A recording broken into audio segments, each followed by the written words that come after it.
अभी तक हम लोग क्या क्या कर चुके हैं पहले उसको समझ लेते हैं। जैसे industrial policy India and Jharkhand, ये 2 सेगमेंट में बटा हुआ है ना। टोटल जो 15 टॉपिक दिया हुआ है, 5 टॉपिक इंडस्ट्रियल डेवलपमेंट का पार्ट है ना, इंडस्ट्रियल डेवलपमेंट। और बाकी का जो 10 टॉपिक है वो इंडस्ट्री के अंदर यूज होने वाला जो नियम कानून है, नियमावली है, उससे जुड़ा हुआ है। तो इसके अंदर हम लोग इंडस्ट्रियल पॉलिसी ये शुरू से ही अपना करते चले आ रहे हैं। जो आज का टॉपिक है वो है second topic, process of establishment of industrial units. इसके बारे में तो आज हम लोग बात ही करेंगे। प्रोसेस ऑफ बैंकिंग इकोनॉमी ये भी हो चुका है आपका।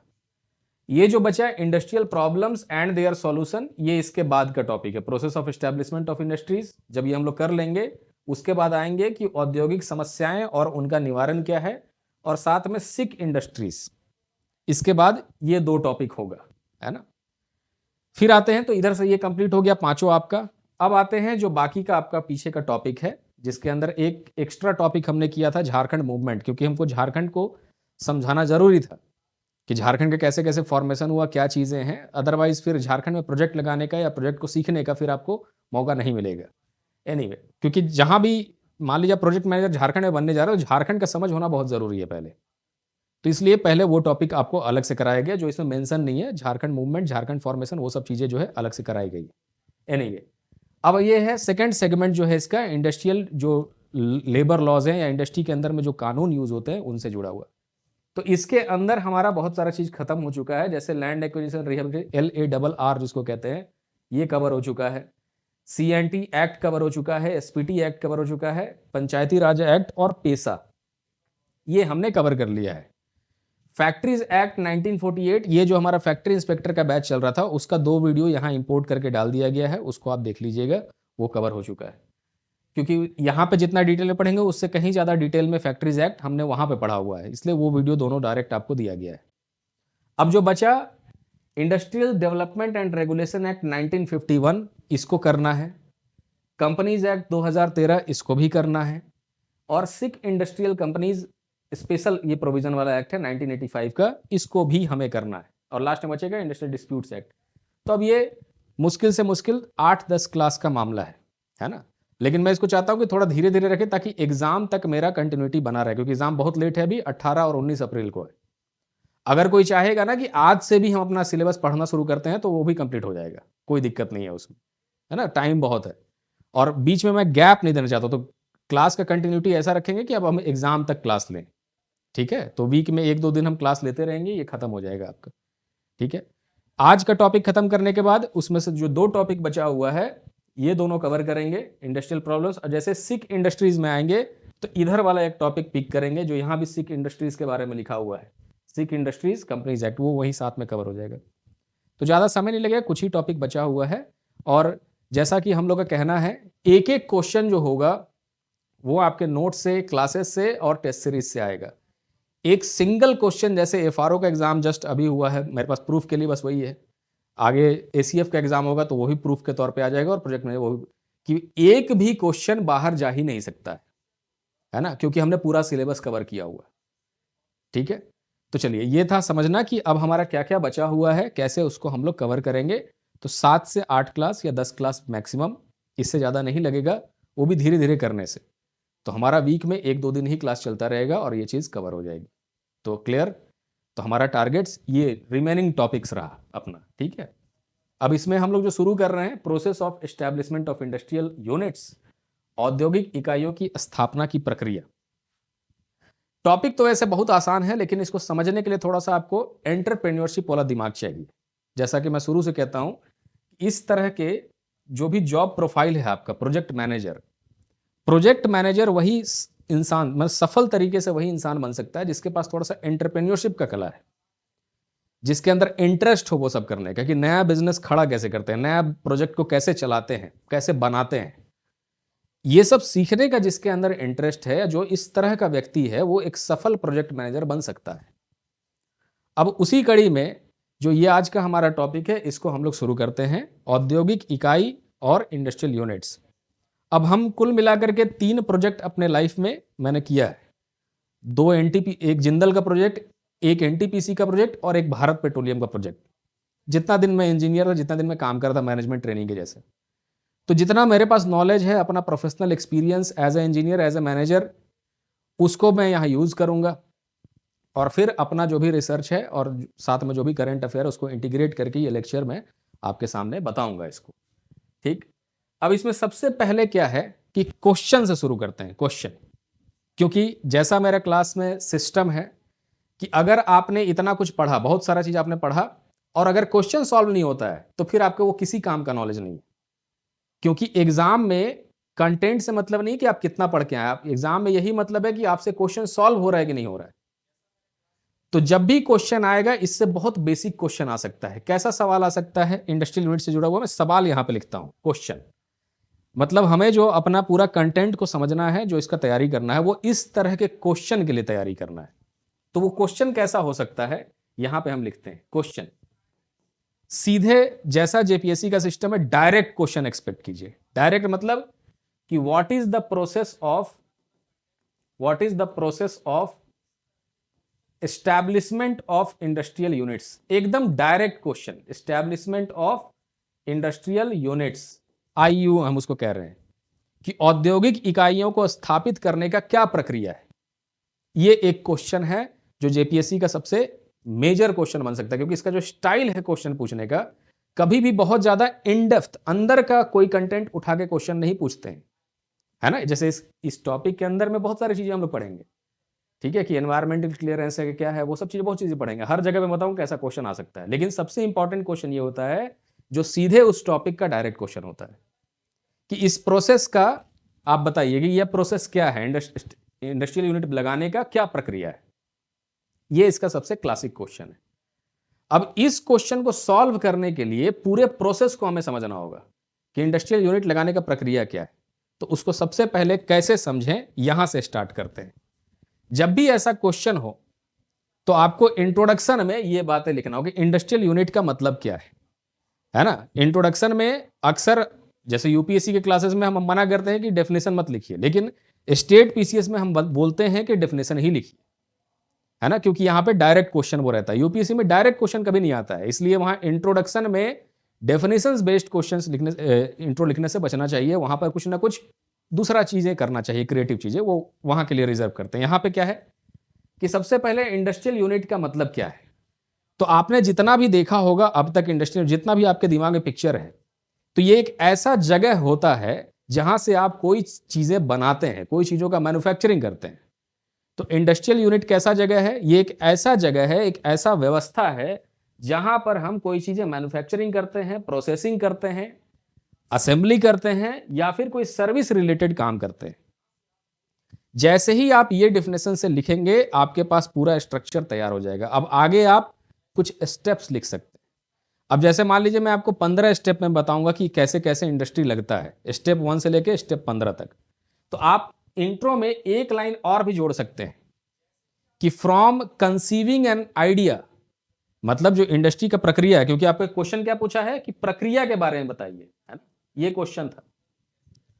तो अब इस क्वेश्चन के लिए आपको क्या करना है, यहीं पे उसका भूमिका में ही जोड़ देना है कि मीनिंग आपने बता दिया, अब यही बताइए कि ये जो प्रक्रिया है इंडस्ट्री लगाने का, आइडिया जब से लोगों के दिमाग में आता है तब से लेकर के मार्केटिंग तक ये एक प्रक्रिया है, ऐसे करके। तो यहां पे आप जोड़िए उस चीज को कि जो मार्केटिंग, जो इंडस्ट्रियल यूनिट लगाने का जो प्रोसेस है, जो प्रक्रिया है, वो जो आइडिया से शुरू होता है और मार्केटिंग तक जाके खत्म होता है ना।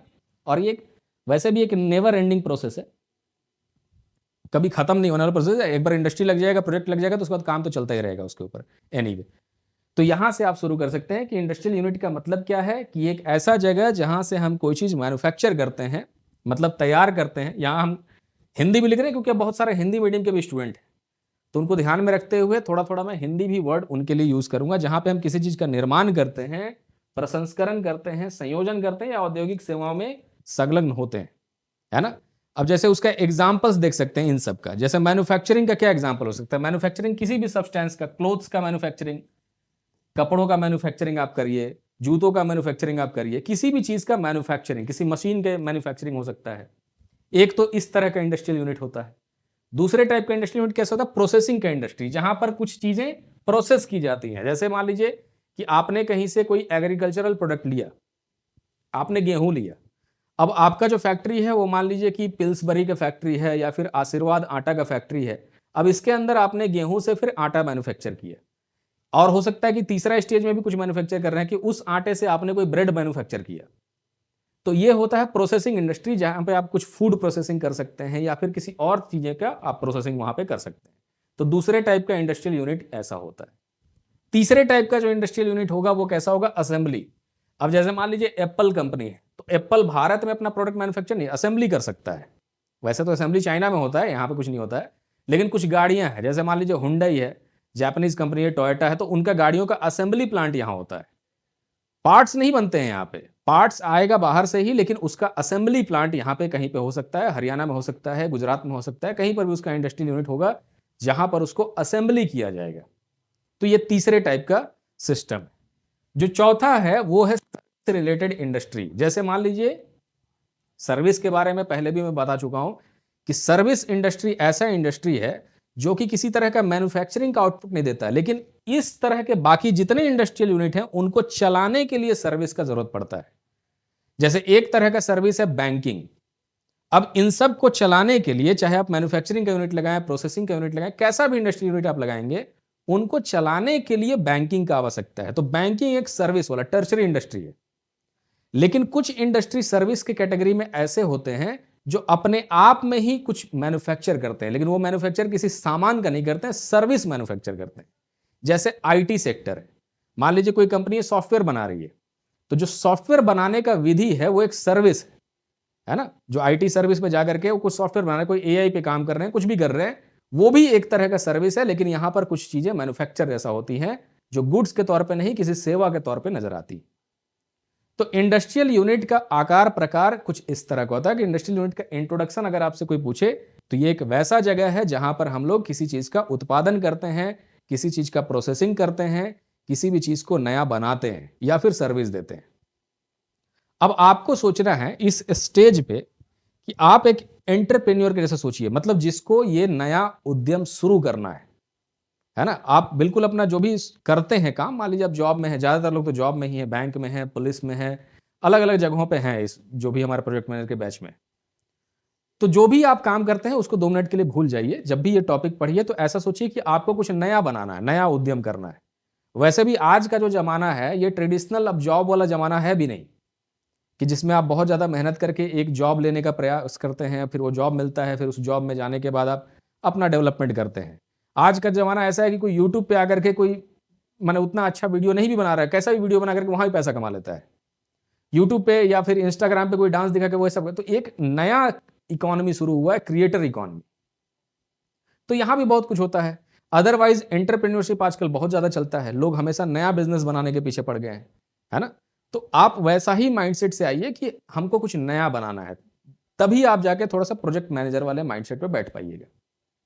तो शुरू करते हैं आज का काम। अब मैं स्टेप बाय स्टेप बताता हूं कि कैसे हम एक मैन्युफैक्चरिंग यूनिट लगाते हैं। वो आइडिया से लेकर के सब कुछ होगा उसके अंदर में, और प्रैक्टिकल एग्जांपल्स भी दिखाऊंगा। वो सारा चीजें हम लोग करते हैं। उसको जानने से पहले, इंडस्ट्रियल यूनिट में प्रोसेस जानने से पहले 2-3 चीजें, मुख्य चीजें समझ लेना बहुत जरूरी है इस स्टेज पे, जो आपको आगे हेल्प करेगा। जैसे पहला चीज जो इसमें समझना है वो कि इंडस्ट्रीज और भी कितने टाइप का आप लगा सकते हैं based on investment, based on जो भी आपका प्रोडक्शन हो। जैसे एक है हैवी इंडस्ट्री, बहुत बड़ा उद्योग। जैसे इसके अंदर आप देखेंगे तो अक्सर ये जो प्रोजेक्ट होते हैं 30,000 करोड़, 25,000 करोड़, 10,000 करोड़, इस तरह का वैल्यू होता है इनका। बहुत बड़ा हाईवे है तो और महंगा हो सकता है। तो ये एक अलग तरीके का प्रोजेक्ट है। अक्सर इसमें बहुत बड़े प्लेयर्स एंगेज होते हैं जिनका ऑलरेडी कुछ ना कुछ हिस्टोरिकली बिजनेस बना हुआ है ना। इसमें हो सकता है कि कोई गवर्नमेंट एंगेज हो, जैसे मेरे पीछे आप देख रहे हैं ये रिफाइनरी का पिक्चर है, तो हो सकता है कि इसमें गवर्नमेंट इन्वॉल्व हो सकता है इसमें बहुत बड़े जो हिस्टोरिकली जो बहुत बड़े रिच फैमिलीज हैं वो सब इन्वॉल्व हो। तो यहां पर जब आप प्रोजेक्ट मैनेजमेंट करने आएंगे तो आप, वो एक तरह का जॉब ही है, लेकिन वहां भी आपको एंटरप्रेन्योरशिप वाला माइंडसेट रखना होगा। एनीवे, तो कुछ प्रोजेक्ट बहुत बड़ा होता है, कुछ कंपनियां, कुछ इंडस्ट्रियल यूनिट बहुत बड़े होते हैं, कुछ इंडस्ट्रियल यूनिट इस तरह के भी होते हैं जहां पर कोई सामान नहीं बनता है। वही पीछे वाले का मैं बता रहा हूं, जहां पर कुछ सामान नहीं बनता, सर्विस बनता है। यहाँ पर ये आईटी का काम कर रहे हैं, यहाँ पर इनसे कुछ सॉफ्टवेयर बनाएगा या कोई सर्विस क्रिएट किया जाएगा। तो इस तरह के भी इंडस्ट्रियल यूनिट हो सकते हैं। अदरवाइज छोटा वाला तो मैंने दिखाया। अब जो मेन मेन चीज यहां हमें समझना था कि इंडस्ट्रियल यूनिट बनाते क्यों है। पहला चीज क्यों हम उसको बनाएंगे, है ना। तो सबसे पहले ये सारे पॉइंट्स आपको दिमाग में रखने हैं कि हम उसको क्यों बनाते हैं।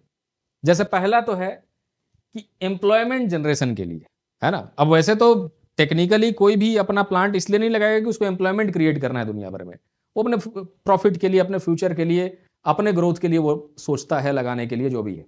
एनीवे, पर फिर भी कोई योजना सरकार का हो सकता है या कोई योजना किसी कंपनी का ऐसा होता है जिसमें एम्प्लॉयमेंट जनरेशन के लिए वो लगाना चाहते हैं। तो पहला फैक्टर ये भी है कि हम इसमें एम्प्लॉयमेंट जनरेशन करने के लिए, रोजगार क्रिएट करने के लिए फैक्ट्रीज बनाते हैं, है ना। इंडस्ट्रियल यूनिट बनाते हैं, फैक्ट्री नहीं बोलेंगे, इंडस्ट्रियल यूनिट ही बोलेंगे, इकाई, औद्योगिक इकाई। तो उसमें रोजगार का सृजन करने के लिए हम लोग लगाते हैं कभी कभी इंडस्ट्रियल। दूसरा क्या है, रीजनल इकोनॉमिक डेवलपमेंट, कि जब कोई सरकार या कोई बहुत बड़ी एजेंसी इस तौर पे काम करती है कि हमें जो लोकल एरिया है, जिस क्षेत्रीय विकास जब हमें करना होता है, उसके लिए भी हम इंडस्ट्रियल यूनिट हम लोग लगाते हैं। तीसरा जो है कि इंडस्ट्रियल डाइवर्सिफिकेशन। अब मान लीजिए जिंदल लोहा बना रहा है, स्टील बना रहा है, लोहा वैसे नहीं बोलना चाहिए, जिंदल मान लीजिए steel manufacturer, JSPL, Jindal steel power limited. अब स्टील का प्लांट आपको चलाना है तो उसके लिए बहुत जबरदस्त मात्रा में बिजली लगेगा। तो JPL क्रिएट हुआ, जिंदल पावर लिमिटेड, जो बिजली मैन्युफैक्चर करती है। अब बिजली मैन्युफैक्चर अगर आप काम कर रहे हैं तो आपका मन करेगा कि बिजली को बेचे भी, कॉमर्शियल उत्पादन भी उसका करें, रादर देन जैसे एक पावर प्लांट लगाया जाता है ताकि स्टील प्लांट का जितना भी बिजली का माने कंजम्पशन है वो पूरा किया जा सके। लेकिन कुछ लोग ये कहते हैं कि चलो इस बिजली को बेचेंगे भी जो हमारे पास बचेगा, तो वो भी एक डाइवर्सिफिकेशन हो गया। अब मान लीजिए आप उसी में हैं, पावर प्लांट या इस तरह के बिजनेस में, तो आपका मन किया कि जो कोयला है हम दूसरे से क्यों खरीदें, हम अपना माइनिंग करते हैं। तो फिर से आपने इंडस्ट्री को डाइवर्सिफाई किया, अब आप माइनिंग में भी आ गए। फिर माइनिंग में आने के बाद आपका मन किया पेंट में। मैं सिर्फ एक ही एग्जांपल दे रहा हूं, जिंदल का ही। तो ये सारा बिजनेस उनका है, जो भी अलाइड एक्टिविटीज है या नॉन अलाइड भी है। तो जिंदल पोर्ट्स में भी हैं, जिंदल पेंट्स में भी हैं, जिंदल स्टील के मैन्युफैक्चरिंग में तो है, JSPL है, जिंदल पैंथर दूसरे साथ कोलैबोरेशन करके और भी सरिया वगैरह बनाते हैं।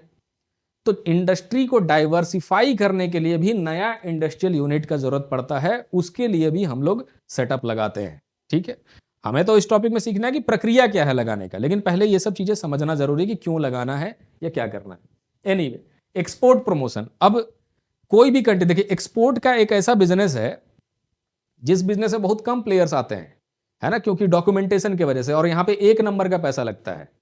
इसमें कभी भी 2 नंबर के पैसे से एक्सपोर्ट इंपोर्ट का बिजनेस नहीं किया जा सकता है। तो इसमें बहुत लिमिटेड लोग रहते हैं और नॉलेज भी चाहिए अच्छा खासा, रिस्क भी है इसमें, ठीक ठाक पूंजी भी लगेगा इसमें अच्छा खासा। तो एक्सपोर्ट इंपोर्ट का बिजनेस, अब देखिए हर कंट्री क्या चाहती है कि एक्सपोर्ट उसका बढ़े।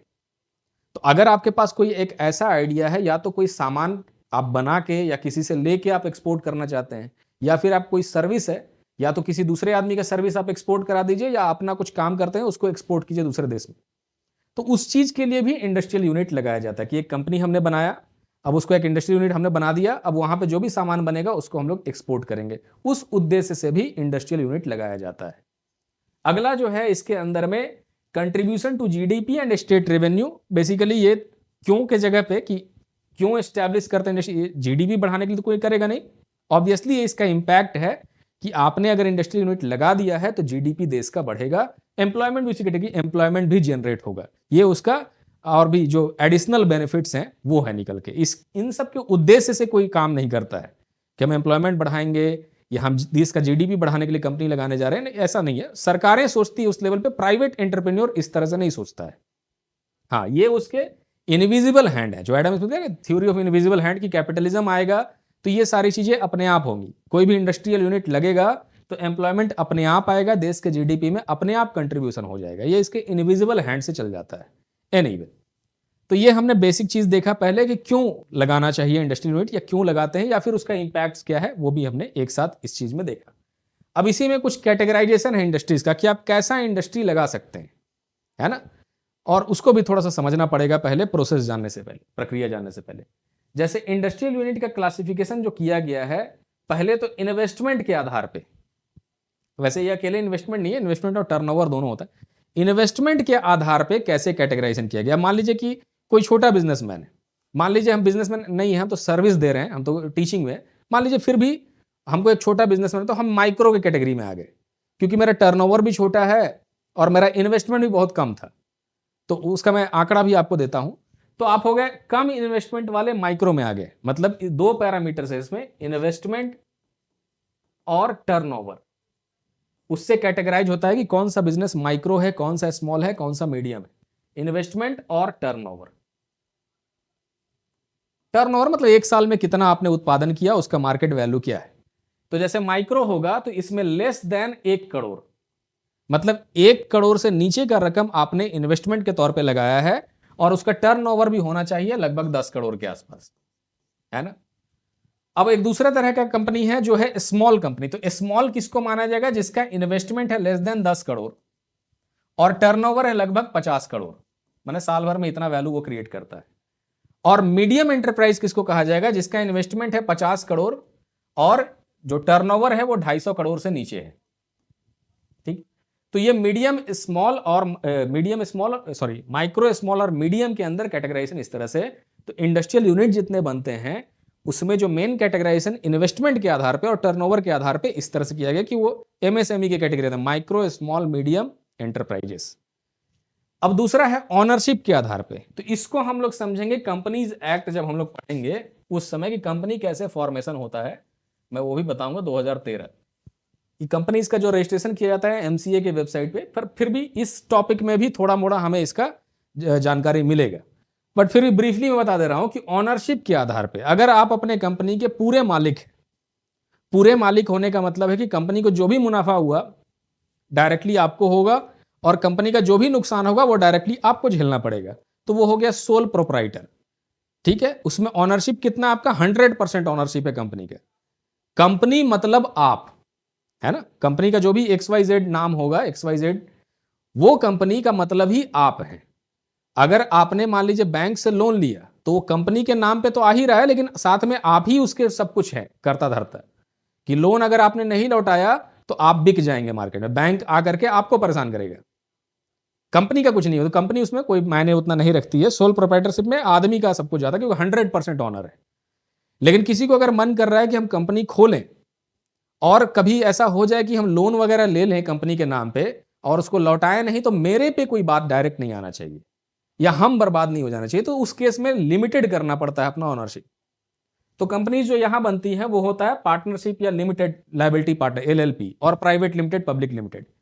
जिसमें लिमिटेड होता है ऑनरशिप, आप पूरे कंपनी के मालिक कभी नहीं बन सकते क्योंकि उसमें एक पार्टनर मिनिमम आपको खड़ा करना पड़ेगा, है ना।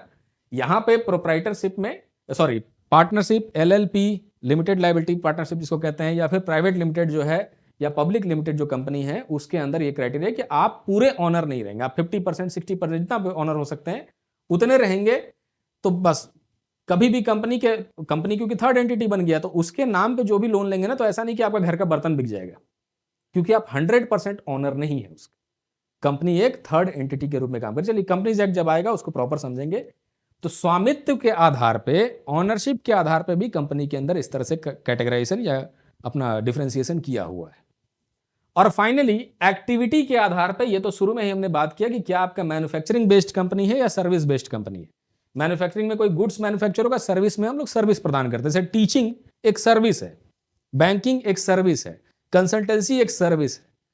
लेकिन किसी कपड़े का उत्पादन, कोई और भी चीजों का उत्पादन, कोई खाने का चीज बनाना, ये सब मैन्युफैक्चरिंग और प्रोसेसिंग। तो यानी कि तो इतने टाइप के क्लासिफिकेशन है इंडस्ट्रीज को, जिसको हमने ब्रीफ तौर पे देख लिया। अब हमें यहां तक आते जाते दो तीन चीजों का आइडिया लग गया है। पहला ये कि इंडस्ट्रियल इकाई या फिर औद्योगिक इकाई, इंडस्ट्रियल यूनिट कहते किसको है। तो ये एक ऐसा जगह है, एक ऐसा संस्थान जहां इसको हमने बनाया है जहां पर किसी ना किसी चीज का मैन्युफैक्चरिंग, प्रोसेसिंग या फिर सर्विस से रिलेटेड काम होता है। ठीक। और उसके अंदर उसके बाद हमने देखा कि इन्वेस्टमेंट के तौर पे या इन सब चीजों में कैसे उसको वर्गीकरण किया गया है अलग अलग इंडस्ट्रियल यूनिट्स का। साथ में ये भी हमने देखा कि कुछ इंडस्ट्रियल यूनिट बड़े होते हैं, कुछ इंडस्ट्रियल यूनिट छोटे होते हैं, कुछ सर्विस बेस्ड होते हैं। अब जब आपके पास ये सारा बैकग्राउंड में तैयार हो चुका है, तो अब हम लोग शुरू करते हैं समझना कि इसका प्रक्रिया क्या है। इनमें से कोई भी इंडस्ट्री आप बनाइए, उसको बनाने का, उसको लगाने का प्रक्रिया क्या है ना। तो आते हैं स्टेप 1 पे। तो इसका जो प्रक्रिया है, उसके स्टेप 1 में कोई भी प्रोजेक्ट हो, कोई भी इंडस्ट्री हो, सबसे पहला काम क्या होता है? आइडिया आना चाहिए। वो आइडिया नया होना चाहिए, या फिर जो एग्जिस्टिंग चीज है उसके ऊपर आप आइडिया लगा के उसको और ज्यादा ग्रो करना चाहते हैं, एक्सटेंशन करना चाहते हैं, बड़ा बनाना चाहते हैं, स्केल करना चाहते हैं। तो जो सबसे पहला स्टेप है इसके अंदर वो है किसी तरह का आइडिया आना। इसके अंदर दो चीजें हैं, आइडिया और अपॉर्चुनिटी होना। ठीक है, दो चीजें। स्टेप 1 में दो चीजें गाइडिंग है, आइडिया जनरेशन और अपॉर्चुनिटी एनालिसिस। देखिए इन दोनों का मतलब क्या है। या तो आपको कोई नया आइडिया है जिसको आप स्केल कर सकते हैं, जिससे आपको लग रहा है कि आज आप 10 रुपया कमा रहे थे, कल को आप 100 रुपया कमा सकते हैं, ये ऐसा आइडिया है। ये हो गया पहला चीज। और दूसरा हो सकता है अपॉर्चुनिटी। अपॉर्चुनिटी जैसे मान लीजिए कोविड का एक समय था, जब यहां 2021 के टाइम पे कोरोना का बहुत भयंकर प्रभाव पड़ा, पैंडेमिक का। अब ये एक तरह से पूरी दुनिया के लिए तो अर्थव्यवस्था ठप जैसा हो गया, लेकिन उसी अर्थव्यवस्था में कुछ लोगों के लिए अपॉर्चुनिटी बन गया। जैसे मेडिकल इक्विपमेंट, पीपी बनाने वाली कंपनी, मास्क बनाने वाली कंपनी, या फिर जो भी ऑनलाइन में कुछ करना चाह रहे थे उनके लिए, एक्सपोर्ट्स के लिए। कभी कभी कोई आपदा भी जो आती है ना, वो कुछ लोगों के लिए अपॉर्चुनिटी जरूर बन जाती है। अब ये इसको वैसे तो एथिकली अपॉर्चुनिटी नहीं कह सकते हैं, है ना, नैतिक रूप से अपॉर्चुनिटी नहीं माना जाएगा, लेकिन फिर भी एक तरह का अपॉर्चुनिटी हुआ। तो उस समय किसी के पास आइडिया नया नहीं आया, लेकिन अपॉर्चुनिटी आ गया है कि अब इस पे पीपीई किट बनाने वाली कंपनी या मास्क बनाने वाली कंपनी धड़ल्ले से अपना प्रॉफिट माने 10 टाइम्स, 50 टाइम्स, 100 टाइम्स, 1000 टाइम्स बढ़ा सकती है। वैक्सीन बनाने वाली कंपनी अपना प्रॉफिट बढ़ा सकती है, लेकिन वैक्सीन तो यहां पे फ्री कर दिया गया था, अदरवाइज ये चीजें होती है। अपॉर्चुनिटी में और भी चीजें। तो जो स्टेप 1 है, या तो आपको आइडिया आना चाहिए या वैसा सिचुएशंस बनना चाहिए कि आपको एक अपॉर्चुनिटी मिला है, इसमें अगर हम कुछ काम कर रहे हैं, इसको अगर हम भुना ले अपॉर्चुनिटी को, तो हमें फायदा हो सकता है। जैसे मान लीजिए अभी एआई का दौर है ना, अपॉर्चुनिटी से रिलेटेड बात कर रहे हैं, एआई है अभी। अब ये एक अपॉर्चुनिटी है सबके लिए कि जो भी अपने बिजनेस में एआई इंटीग्रेट करके एक वर्कफ्लो क्रिएट कर सकता है, उसका बिजनेस फ्यूचर का बिजनेस बन जाएगा, आगे चल के बहुत ज्यादा प्रॉफिटेबल है, क्योंकि आगे सब कुछ एआई से ही होगा, है ना। जैसे एग्जिस्टिंग दौर में एक समय था जब 1970s के टाइम पे इंटरनेट लॉन्च हुआ। अब जितने लोग इंटरनेट का यूज करना सीख गए या इंटरनेट को अपने बिजनेस वर्कफ्लो में इंटीग्रेट कर लिया, वो तो फ्यूचरिस्टिक कंपनी हो गए। जो आज आप सबको देख रहे हैं कि जो बड़े बड़े जायंट्स हैं, कहीं पर भी बिना इंटरनेट के काम संभव ही नहीं है, क्योंकि उन लोगों ने इंटरनेट को अपनाया। वो एक दौर था। आज एआई एक दूसरा दौर आया है, जिसमें जो लोग एआई को इंटीग्रेट कर लेंगे वो फिर आगे के कंपनीज बन जाएंगे। तो अब सब लोग दौड़ में लगे हैं एआई को किस तरह से अपने वर्कफ्लो में इंटीग्रेट किया जा सके, जिससे कि वो फ्यूचरिस्टिक प्रॉफिटेबल कंपनी बन सके। तो एआई एक अपॉर्चुनिटी हो गया। अब इसमें आइडिया भी लगाना पड़ेगा, लेकिन एक अपॉर्चुनिटी है कि अब एक नया टेक्नोलॉजी में एक नया चेंज आया है, जिसको हम इंटीग्रेट करके आगे बढ़ सकते हैं। तो इन दोनों में से कोई भी चीज आएगा तो आना जरूरी है, या तो आइडिया आ जाए आपको, या फिर कोई अपॉर्चुनिटी वैसा दिख जाए जिसमें आप एक्सपेंशन करना चाहेंगे, डेवलपमेंट करना चाहेंगे, और उसके लिए आप कोई इंडस्ट्रियल यूनिट का सेटअप करेंगे। तो ये क्लियरिटी हो गया। स्टेप 1 आइडिया या फिर अपॉर्चुनिटी, यानी उसके लिए मार्केट सर्वे करना पड़ेगा कि मार्केट के अंदर में किस चीज का डिमांड है। तो अभी सबसे ज्यादा एआई का डिमांड है, सेमीकंडक्टर्स का डिमांड चल रहा है, वैसी चीजें जो इलेक्ट्रिक मोबिलिटी प्रदान करती हैं उनके अंदर जो रिसर्च चल रहा है वो चल रहा है, स्पेस के अंदर रिसर्च। तो ये सब चीजें जो है मार्केट सर्वे करके आप डिमांड के बेसिस पे अपना प्रोडक्ट या अपना इंडस्ट्रियल यूनिट लगा सकते हैं। दूसरा क्या है कि आइडेंटिफाई करना, कि आइडेंटिफिकेशन ऑफ प्रोडक्ट। आइडिया के अंदर आपको प्रोडक्ट और सर्विस आइडेंटिफाई करने आना चाहिए। स्टेप 1 में जैसे मान लीजिए मेरा कोचिंग का काम है, अब हम क्लासेस प्रोवाइड करते हैं, तो अब क्लास में ही हम एआई इंटीग्रेट कर सकते हैं ना, दूसरे जगह तो नहीं कर पाएंगे। तो मान लीजिए मैंने ये काम किया, तो इसका मतलब मुझे आइडेंटिफिकेशन है कि ये कौन सा प्रोडक्ट और कौन सा सर्विस में मैं अच्छा कर सकता हूं। मान लीजिए मैं इंजीनियर हूं, तो वहां जाकर के मैं अपना कुछ काम कर सकता हूं, या दूसरा कोई काम। जो भी काम आपको समझ में आ रहा है, जिसके लिए आपको आइडिया आया है, वो प्रोडक्ट और सर्विस वो अच्छे तरीके से क्लैरिटी से समझ में आना चाहिए, है ना। कि जैसे दूसरा एक एग्जाम्पल और भी दे सकते हैं कि मान लीजिए हमको एआई बनाना है अपने कोचिंग के लिए, क्योंकि हाल में ही हमने एक एआई बनाया है, दिखाएंगे आपको आगे। तो एनीवे, तो मान लीजिए हमको बनाना है एआई, लेकिन मेरे दिमाग में कुछ पिक्चर क्लियर नहीं है कि क्या चाहिए हमको। तो हम ज्यादा क्या कि चलो चैट जीपीटी का क्लोन बना देते हैं। वो सब एआई से आप कुछ नया नहीं कर पाएंगे। आपको कुछ उसके अंदर इंटीग्रेशन करना होगा कि आपका काम, स्टूडेंट्स का काम कैसे आसान हो सकता है, कैसे उसको अफोर्डेबल रेट्स में कुछ मिल सकता है। तो ये सब चीजें जो है नया आइडियाज है, उसका क्लैरिटी होना बहुत जरूरी है ना, अदरवाइज वो कोई फायदा नहीं है। टारगेट कस्टमर को आइडेंटिफाई करना, ये सब स्टेप 1 में ही हो रहा है। अब मान लीजिए मेरा टारगेट कस्टमर कौन हुआ, बार बार अपने से ही एग्जांपल देकर कनेक्ट कर रहा हूं, या फिर आप दूसरा कुछ बिजनेस बनाने का सोचे हैं तो उससे आप कनेक्ट करेंगे टारगेट कस्टमर कौन है। तो मान लीजिए मेरे लिए टारगेट कस्टमर हो गए कि स्टूडेंट्स जो हैं जो कि अफोर्डेबल सॉल्यूशंस ढूंढते हैं और जिनको कोई माने बहुत हैवी हेक्टिक फीस दे करके कहीं पे कोई कोर्स नहीं करना है, उनके लिए मैंने सॉल्यूशन बनाया है कि चलो भाई अपना 100-200 रुपए का फीस दे करके मंथली आप अपना काम कर सकते हैं। तो टारगेट कस्टमर वो है। अब मान लीजिए आप दूसरा कुछ बना रहे हैं, जैसे आप शूज बना रहे हैं, जूते मैन्युफैक्चर करने का आपने सोचा है, उसके लिए आप इंडस्ट्रियल यूनिट लगाना चाहते हो। तो स्टेप 1 में क्या आइडिया कि कैसा, क्योंकि जूता तो हजार भरा पड़ा है मार्केट में, बहुत ज्यादा कंपटीशन है मार्केट के अंदर में, कंपटीशन। तो आपने मार्केट एनालिसिस किया, आपको ये लगा कि अगर स्नीकर्स बनाएंगे और उसको थोड़ा सा माने हम लोग हील में ऐसा चेंजेस कर देंगे तो ये स्नीकर मार्केट में बहुत ज्यादा पसंद किया जाएगा। लेकिन वो बूढ़े लोगों को पसंद नहीं आएगा स्नीकर बनाएंगे तो। वो आपका कस्टमर सेगमेंट कौन होगा उसको पहचानना पड़ेगा कि हम लोग यूथ के लिए अगर बनाएंगे, जो यंग जनरेशन है, जो मतलब 14 साल से लेकर के 30 साल से भी कम, 14 साल से लेकर के 25 साल के लोगों को ये पसंद आएगा। तो आपका कस्टमर सेगमेंट हो गया 14 साल से लेकर 25 साल के लोग। तो आपका कस्टमर कौन है उसको पहले समझना चाहिए। अब मान लीजिए आप गवर्नमेंट के साइड से, आप प्रोजेक्ट मैनेजर हैं गवर्नमेंट की साइड से, गवर्नमेंट ने बोला, या गवर्नमेंट ऐसा बोलती नहीं, उनके पास अपना हर चीज के लिए टीम होता है।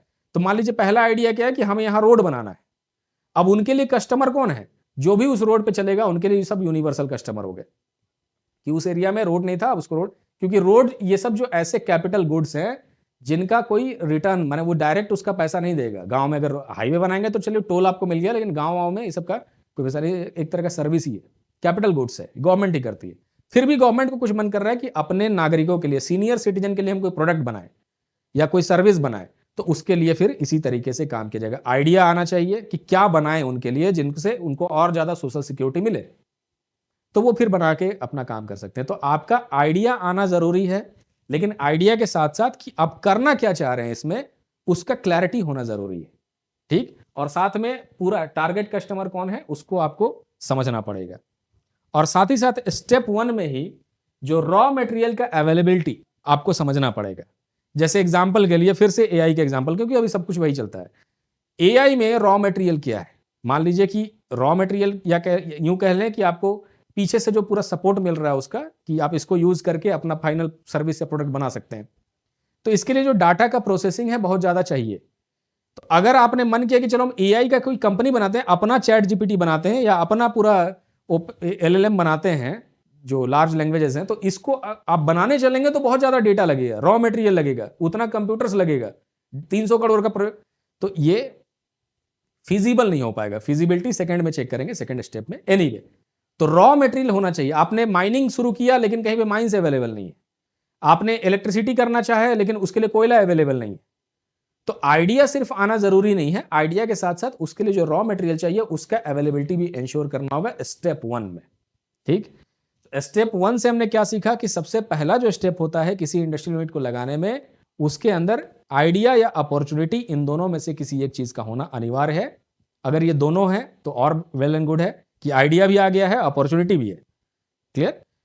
तो इससे हम लोग फाइनली क्या कि इसी स्टेज में जो भी एंटरप्रेन्योर होगा वो क्या इवैल्यूएशन कर सकता है कि व्यावसायिक रूप से ये काम वायबल है कि नहीं, व्यवहार्य है कि नहीं। कि आपको एक आइडिया मिल जाएगा कि जो नया आइडिया आपको आया है वो वायबल है कि नहीं, उसको प्रैक्टिकली बनाया जा सकता है कि नहीं। आइडिया तो हजार है, किसी को मन कर रहा है कि नहीं हम अगर एक ऐसा एलिवेटर बना दें जो पृथ्वी से चांद को कनेक्ट कर दें, हम माने एस्केलेटर का सिस्टम, तो यहां पे एक रॉकेट रखेंगे वो सीधे अपने आप बिना फ्यूल का या इलेक्ट्रिसिटी से वहां तक चला जाएगा, चांद तक हम बिजली भेज देते हैं या चांद तक।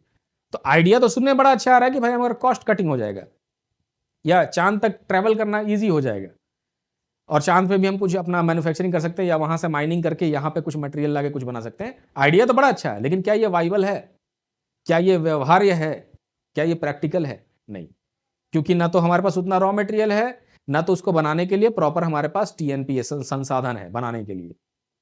तो आइडिया या अपॉर्चुनिटी दोनों हो सकता है कि साथ में आपको आ जाए, लेकिन उसका वायबिलिटी चेक करने के लिए ये सारी चीजें हमें समझना पड़ेगा। तो स्टेप 1 में इन सब चीजों का एनालिसिस करते हैं, जिससे पता चलता है कि जो काम आप करने जा रहे हैं, जो प्रोजेक्ट आप लगाने जा रहे हैं, या जो भी सर्विस मैन्युफैक्चरिंग आप करने जा रहे हैं जिसके लिए इंडस्ट्रियल यूनिट लगाना है, वो वायबल है कि नहीं है, व्यवहार्य है कि नहीं है। अब उसके बाद जो इसका दूसरा है जो उसी से जुड़ा हुआ है। अब आपको पता चल गया कि प्रोजेक्ट वायबल है कि नहीं, फिजिबल है कि नहीं। वायबल फिजिबल एक ही तरह से, ये फिजिबिलिटी उसका चेक करना है कि अब जो भी आपने लगाया, कि ऐसा नहीं कि मान लीजिए फिजिबिलिटी आपको पता नहीं है और आपने सीधा इन्वेस्टमेंट किया। जैसे एग्जाम्पल, हर चीज के लिए एक एग्जाम्पल होगा। एग्जाम्पल है, मान लीजिए इंटरनेट ऑफ थिंग्स पे आप काम करना चाहते हैं। इंटरनेट ऑफ थिंग्स का मतलब होता है ना कि जैसे आजकल आप देखेंगे कि मोबाइल एप्लीकेशन से ही एसी भी ऑफ हो सकता है, माने कंट्रोल हो सकता है, या मोबाइल एप्लीकेशन से आपका कूलर भी चल गया, मोबाइल एप्लीकेशन से वॉशिंग मशीन भी चल गया, मोबाइल एप्लीकेशन से गीजर भी ऑन ऑफ हो रहा है। माने एक मोबाइल के अंदर में सारी चीजें आपस में, जिसको कहते हैं इंटरनेट ऑफ थिंग्स, कि आप इंडिया में कहीं भी चले, दुनिया में कहीं भी चले जाइए, उस मोबाइल एप्लीकेशन से स्विच ऑन या ऑफ कर सकते हैं आप। तो ये इंटरनेट ऑफ थिंग्स है।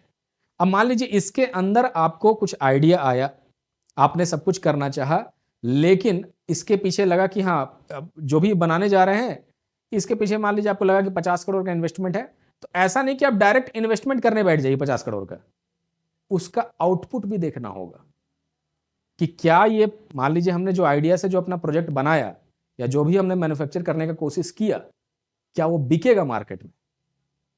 अब मान लीजिए आपने 50 करोड़ लगा के बनाया और मार्केट में उसके लिए कोई 100 रुपया देने को आपको तैयार नहीं, तो ये फिजिबल है? फिर तो आपका ब्रेक इवन हुआ नहीं, प्रॉफिट तो आप कमा नहीं, कंपनी डूब गया, तो वो बंद हो जाएगा धीरे धीरे। तो इन्वेस्टमेंट वगैरह करने से पहले पहले इसका फिजिबिलिटी का स्टडी करना बहुत जरूरी है। आपको समझ होना चाहिए कि जो चीजें हम करने जा रहे हैं उसका कुछ आउटपुट है कि नहीं। जैसे मान लीजिए, दूसरा एग्जांपल मैं देता हूं इसके लिए, जैसे कोलार गोल्ड फील्ड का नाम सुना होगा आपने, केजीएफ का, कोलार गोल्ड फील्ड। अब क्या है कि इसमें बहुत सारे माइंस थे, सोना का खान है यहां पर, लेकिन कुछ माइंस इतने गहरे हो गए कि 3 किलोमीटर 4 किलोमीटर गहराई चला गया। अब मान लीजिए उतने गहराई से आपको एक्सकेवेशन करना है, गोल्ड निकल रहा है वहां से, गोल्ड बहुत अच्छा मात्रा में मान लीजिए निकल रहा है, लेकिन जब आपने उतने गहराई से गोल्ड निकाला तो एक्सकेवेशन का जो कॉस्ट पड़ा, मान लीजिए प्रति ग्राम 20,000 रुपया पड़ा। और जब आप मार्केट गए तो गोल्ड का प्राइस देखने, तो गोल्ड का प्राइस मान लीजिए 10,000 रुपया है।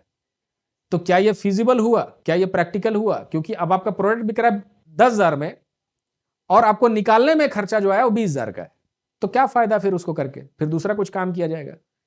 तो प्रोजेक्ट लगाना है, आइडिया पे काम करना है, लेकिन इन्वेस्टमेंट करने से पहले उसका आउटकम्स भी पूरी अच्छी तरीके से, जिसको हम लोग फिजिबिलिटी स्टडी कहते हैं, कि ये व्यवहार्यता अध्ययन, कि ये चीजें व्यवहार्य है कि नहीं है, वायबल है कि नहीं है, उसका जांच करना पहले बहुत जरूरी है, जो कि अक्सर नहीं समझ में आता है। होते हैं कुछ लोग एंटरप्रेन्योर्स ऐसे भी होते हैं कि जो ब्लाइंड खेलते हैं, उसमें से एक हम भी हैं, कि माने जो भी अपना सेविंग्स है, मान लो हमने किसी नए बिजनेस में लगाया, चल गया तो चल गया, डूब गया तो डूब गया। लेकिन वो सब किया जाता है जब इन्वेस्टमेंट छोटा हो, 10 लाख, 5 लाख, 3 लाख, 2 लाख, ऐसे। ऐसा नहीं कि करोड़ों का इन्वेस्टमेंट आपने किया और घर भी बिक गया, वो गलती नहीं।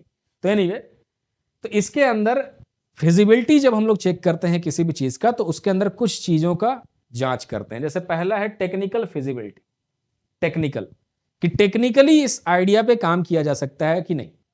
जैसे पहला टेक्निकलिटी में, कि टेक्नोलॉजी उसके लिए है कि नहीं। अब मान लीजिए कोई 1970 में बोलता है कि आर्टिफिशियल इंटेलिजेंस पे काम करेंगे। एआई आपको पता है कब आया? एआई तो 1950, वो सेकेंड वर्ल्ड वॉर के टाइम पे आया है। एक देखिएगा, एलन ट्यूरिंग थे, जिनको बाद में फांसी का सजा या कोई इंजेक्शन देके ये कर दिया गया था इंग्लैंड में। एलन ट्यूरिंग, उन्होंने एक ऐसा मशीन बनाया था जिसने डिकोडिंग किया था एनिग्मा का। जो जर्मन्स थे उनके पास एक कोडिंग डिकोडिंग का सिस्टम हुआ, इसको एनिग्मा कहते थे, जो कि करोड़ों अरबों का कॉम्बिनेशन उसके अंदर पॉसिबल होता था। तो उसको तोड़ने के लिए, जैसे मतलब एक कोड है जो आप देखते हैं ना सीसेट का पेपर या रीजनिंग के पेपर में आता है कि ये कोड इस भाषा में ऐसे लिखा गया, तो अब इसको क्या होगा, तो उसमें क्या है, अरबों कॉम्बिनेशन पॉसिबल था, तो आप कैसे कोड को क्रैक करेंगे। तो उन्होंने एनिग्मा मशीन को तोड़ने के लिए उन्होंने एक एआई से एक सिस्टम बनाया था, जो दुनिया का पहला आर्टिफिशियल इंटेलिजेंस वाला सिस्टम, जो इस एनिग्मा को भी तोड़ दिया। तो वो तो तब से चला रहा है, लेकिन उसके बीच में फिर कुछ काम नहीं हुआ एआई के ऊपर। अब धीरे धीरे एआई इतना डेवलप हो गया। तो मान लीजिए अगर ये आइडिया आपके पास आएगा कि हम भाई चलो कोचिंग में या अपना ऑनलाइन प्लेटफॉर्म पे एआई इंटीग्रेट करते हैं 1970 में, तब तो इंटरनेट भी नहीं है, तो टेक्नोलॉजिकली भी वो पॉसिबल होना चाहिए। तो फिजिबिलिटी एनालिसिस में पहला चीज होता है टेक्नोलॉजी, कि है कि नहीं वो टेक्नोलॉजी, या अगले 10 साल 5 साल में बन जाएगा या नहीं बन जाएगा। एनीवे, तो पहला वो हो गया। दूसरा मशीनरी होना चाहिए, ये तो ऑब्वियस है, खुद ही समझ गए। और फिर स्किल्ड लेबर होना चाहिए उसके लिए, कि जो भी आप काम करेंगे अकेले तो कर नहीं पाएंगे, टीम लगेगा। अब टीम ही आपके पास पता चला कि किसी को नॉलेज ही नहीं है आईटी का, तो उनको लेके क्या कर पाएंगे आप? तो ये है टेक्निकल फिजिबिलिटी। दूसरा है इसी के साथ साथ फाइनेंशियल फिजिबिलिटी, कि अब अचानक बोल दिया, मान लीजिए कि चलो भाई हम लोग कुछ सॉल्यूशन बनाएंगे एआई बेस्ड और 300 करोड़ लगेगा, लेकिन आपके पास इन्वेस्टमेंट के लिए 1 लाख रुपया भी नहीं है, तो फिर गया काम से। आइडिया अच्छा था, सब कुछ ठीक था, लेकिन अब पैसों के प्रॉब्लम की वजह से बन नहीं पाएगा। तो काम वही करना चाहिए जिसमें आप सक्षम हो कि ये पैसा हम या तो इन्वेस्टर से उठा सकते हैं या फिर खुद लगा के बना सकते हैं, बूटस्ट्रैप करके कंपनी को। बूटस्ट्रैप मतलब आप शुरू से अपने इन्वेस्टमेंट से, जीरो से आपने उस कंपनी को खड़ा करता, बूटस्ट्रैप्ड कंपनी हो गया। एनीवे, तो फाइनेंशियल फिजिबिलिटी भी इसके अंदर चेक करना पड़ता है कि हाँ सब सही है कि नहीं इसके अंदर। फिर ब्रेक इवन एनालिसिस, कि लाभ हानि का संतुलन। ब्रेक इवन मतलब जब आप 0-0 हो गया आपका बैलेंस, अब यहां से जो भी होगा प्रॉफिट में आएगा, तो वो सब चीजें भी चेक किया जाता है। फिर मार्केट फिजिबिलिटी, कि जो भी चीज है इसका कुछ डिमांड भी होना चाहिए मार्केट में, स्टेबल डिमांड होना चाहिए और भी अच्छा रहेगा। थोड़ा सा अनस्टेबल भी है, कभी डिमांड बढ़ रहा है कभी कम हो रहा है तो चलेगा, लेकिन डिमांड होना चाहिए। ऐसा नहीं कि जीरो डिमांड हो। अब आपने कुछ टेक्नोलॉजी बनाया, आपने कुछ इक्विपमेंट बनाया, मार्केट में उसको कोई लेगा ही नहीं, तो फिर वही गलत। तो मार्केट फिजिबिलिटी भी होना चाहिए, लीगल फिजिबिलिटी भी होना चाहिए, कि जो भी आपने, मान लीजिए आपने कुछ क्रीम बनाया जो 10 दिन में गोरा कर देता है इंसान को, है ना, ये सब भी प्रोडक्ट्स है, नया आइडियाज है। क्योंकि गोरा होना एक समाज के अंदर एक ऐसा कल्ट बना हुआ है कि हर किसी को गोरा होने से मतलब होता है। काला रंग को अजीब सा समझा जाता है, वो सिर्फ भगवान पे सूट करता है। तो एक ये प्रॉब्लम है कि आप गोरा बनाने वाला कोई क्रीम बना रहे हैं और जेन्युइनली उससे हो सकता है गोरा बन भी रहा हो आदमी, कि उसको आप लगाइए 10 दिन में गोरा होगा। मार्केटिंग आपने वैसे ही किया पंचलाइन में कि 10 दिन में आपको गोरा बना देगा। वैसे ये सब आजकल बने एथिकली या मोरली ये सब सही नहीं माना जाता है आजकल, है ना। कोई भी आप फेयरनेस के नाम पे नहीं बेच सकते हैं कोई भी चीज उसके। तो एनीवे, तो जैसे ही आपने ये बनाया तो पता चला कि ये लीगली कंप्लायंस नहीं हो रहा है इसका, कि गोरा तो आदमी बन रहा है लेकिन कैंसर भी हो गया। या फिर जब आपने गोरा गोरा बहुत ज्यादा किया तो इसके वजह से क्या हुआ कि मार्केट के अंदर आपके ऊपर कार्रवाई शुरू हो गया कि आप भाई रंग भेद को ज्यादा प्रचारित कर रहे हैं, जो कि डायरेक्टली कॉन्स्टिट्यूशन का उल्लंघन है, राइट टू इक्वलिटी आर्टिकल 14 का। तो आप जब ये सब काम करना शुरू कर देंगे तो लीगल कंप्लायंस फिर आपको नहीं होगा। हाँ, लेकिन अगर आपने ऐसा क्रीम बनाया जो कि भाई त्वचा को मॉइस्चराइज रखता है, वो सब चीजों पे प्रमोशन आपने किया उसका, क्रीम वही, तो फिर वो लीगली फीजिबल होगा, कि ये किसी लीगल जांच में नहीं फंसेगा, कि किसके अंदर क्वालिटी भी है, जो लगाने के बाद सब कुछ जांचा परखा हुआ है, लैब में चेक किया हुआ है, हर तरह से टेस्टेड है, तो फिर वो लीगल चीजों में नहीं फंसेगा, अदरवाइज वो लीगल। तो लीगल फिजिबिलिटी भी होना चाहिए। और जब इन चारों को हम लोग चेक करते हैं स्टेप 2 में कि फिजिबल है कि नहीं, और अगर ये पॉजिटिव आता है कि इनमें चारों में से सब कुछ पॉजिटिव आ गया, तब फिर हम लोग आगे बढ़ सकते हैं द प्रोजेक्ट में। फिर अब इन्वेस्टमेंट पैसा लग सकता है। तो अब स्टेप 3 क्या होगा? स्टेप 3 है, एग्जाम्पल के लिए एक दो चीजें और भी भूल गया बताना, कि जैसे फिजिबिलिटी से ही जुड़ा हुआ, कि जैसे एक पेपर में आप आए दिन सुनेंगे ये प्रोजेक्ट शुरू तो हुआ, फिजिबल नहीं हो पाया। मैं 2-4 एग्जाम्पल आपको देता हूं बड़े प्रोजेक्ट्स का। जैसे एनएचपीसी फाइंड्स म्यांमार प्रोजेक्ट्स अनफिजिबल। जैसे नेशनल हाइड्रो पावर कॉर्पोरेशन है, म्यांमार में कोई प्रोजेक्ट लगा रही थी, जब उसका फिजिबिलिटी एनालिसिस किया गया तो पता चला कि प्रोजेक्ट फिजिबल नहीं है। जिस इन्वेस्टमेंट के साथ खर्चा करके हम इसको बनाएंगे उसका कोई आउटकम नहीं निकलने वाला है उस लेवल पे। तो इस तरह के अखबारों में आपको देखने को मिल सकता है। ये 2013 का न्यूज है, लेटेस्ट भी मिल जाएगा आपको। या फिर आप कुछ कुछ एग्जांपल्स और भी देख सकते हैं फिजिबिलिटी का, कि जहां पर इन्वेस्टमेंट बहुत ज्यादा है, सब कुछ बहुत ज्यादा है, रिटर्न्स नहीं है, तो वहां नहीं लगे। जैसे इसका क्लासिक एग्जांपल है, जैसे ज्योग्राफी में आप पढ़ते होंगे टाइडल एनर्जी या जियोथर्मल एनर्जी। अब टाइडल एनर्जी क्या है कि भारत के अंदर एक बार टाइडल प्रोजेक्ट शुरू भी हुआ, 5 जगहों पे लोकेशन मिला कि भारत में यहाँ पे टाइड आप समझ ही रहे होंगे, टाइड जो समुद्र में आता है, एक टाइम पे हर 12 घंटे के बाद टाइड आता है, पानी का स्तर ऊंचा हो जाता है, फिर पानी का स्तर नीचे होता है। तो जब ये उतार चढ़ाव होता रहता है तो उस समय एक टाइडल वेलोसिटी बनता है। अगर आप वहां कोई बांध बना दे तो आपका वो टरबाइन घूम सकता है, बिजली बन सकता है। तो टाइडल एनर्जी को इस तरह हार्नेस किया जाता है। अब भारत के अंदर भी एक बार हो गया कि चलो भाई 4-5 जगहों पे इस तरह का कैपेसिटी है, हम लोग बना सकते हैं, प्रोजेक्ट शुरू भी कर दिया गया। लेकिन बाद में पता चला कि नहीं, प्रोजेक्ट नहीं फिजिबल नहीं है, पैसा उतना जनरेट नहीं हो सकता जितना पैसा यहाँ खर्चा होना, क्योंकि सब बहुत महंगा टेक्नोलॉजी है, क्लीन टेक्नोलॉजी है, रिन्यूएबल टेक्नोलॉजी, बट बहुत महंगा है। इंस्टॉलेशन कॉस्ट ही इतना ज्यादा है, मेंटेनेंस कॉस्ट ही इतना ज्यादा है कि उतना पैसा कभी जमेगा ही, बनेगा ही नहीं पैसा कि आप उस प्रोजेक्ट को रन कर पाइएगा या फिर उस इक्विपमेंट को आप चला पाइएगा। तो फिजिबिलिटी में फेल हो गया। वैसे जियो थर्मल एनर्जी, अब जियो थर्मल एनर्जी बड़ा अच्छा है कि जमीन के नीचे जो हीट है, जहां जहां पे शैलो वोल्केनिक एरिया होता है, जो वोल्केनिक लावा है ना, कहीं पे बहुत छिछले स्तर पे होता है, शैलो लेवल पे, तो वहां से आप उसके गर्मी से जो भी आसपास का एक्वीफर को गर्म करता है, उससे भाप निकाल के आप अपना जो भी है टरबाइन को मूव कर सकते हैं, फिर बिजली बना सकते हैं। ये जियो थर्मल एनर्जी है। लेकिन ये हर जगह फिजिबल नहीं है कि जैसे आप काम करने जाइएगा तो आपको ना तो रॉ मटेरियल मिलेगा, रॉ मटेरियल का मतलब कि वैसा एरिया भी मिलना चाहिए। तो ये सब जो है फिजिबिलिटी एनालिसिस किया जाता है कि आप जो करने जा रहे हैं वो सही है भी कि नहीं, आपको प्रॉफिट होगा भी नहीं होगा तो नहीं करेंगे। चलिए, अब आपने दो काम किया, पहला आपको आइडिया आ चुका है, अपॉर्चुनिटी भी मिल चुका है मान लीजिए, और दूसरा फिजिबिलिटी में पॉजिटिव आ गया, सब कुछ प्रोजेक्ट लगाया जा सकता है। तब अब आप होमवर्क शुरू करेंगे, थोड़ा सा रिसर्च करना, रिसर्च और उसको पेपर पे लिखना। यह है स्टेप 3, जिसमें हम लोग कागज पे लिखते हैं इस चीज को, कि जो भी इतने दिन में आइडिया और ये सब जो एक रैंडम तरीके से चल रहा था, अब इसको एक फाइल बनाना है, जिसको कहा जाता है डीपीआर, डिटेल्ड प्रोजेक्ट रिपोर्ट। ये एक वो फाइल है जिसके अंदर इतने जो स्टेप 1 और स्टेप 2 में आपके पास जो भी चीजें इकट्ठा हुआ रिसर्च मटेरियल, वो उसको इस कागज पे लिखना है। लेकिन इसका एक फिक्स फॉर्मेट है, फिक्स नहीं मतलब ऐसा नहीं कि फिक्स फॉर्मेट सरकार लिख करके दिया है, लेकिन हाँ एक ऐसा फ्लो होना चाहिए डीपीआर फाइल का कि जिसके सामने भी आप इसको प्रेजेंट करें, जो भी आपका या तो इन्वेस्टर है या जो भी सरकारी एजेंसी है जिसका ये काम होना है, वहां पर ये फाइल देने से उसको पढ़ने के बाद सब कुछ समझ में आना चाहिए।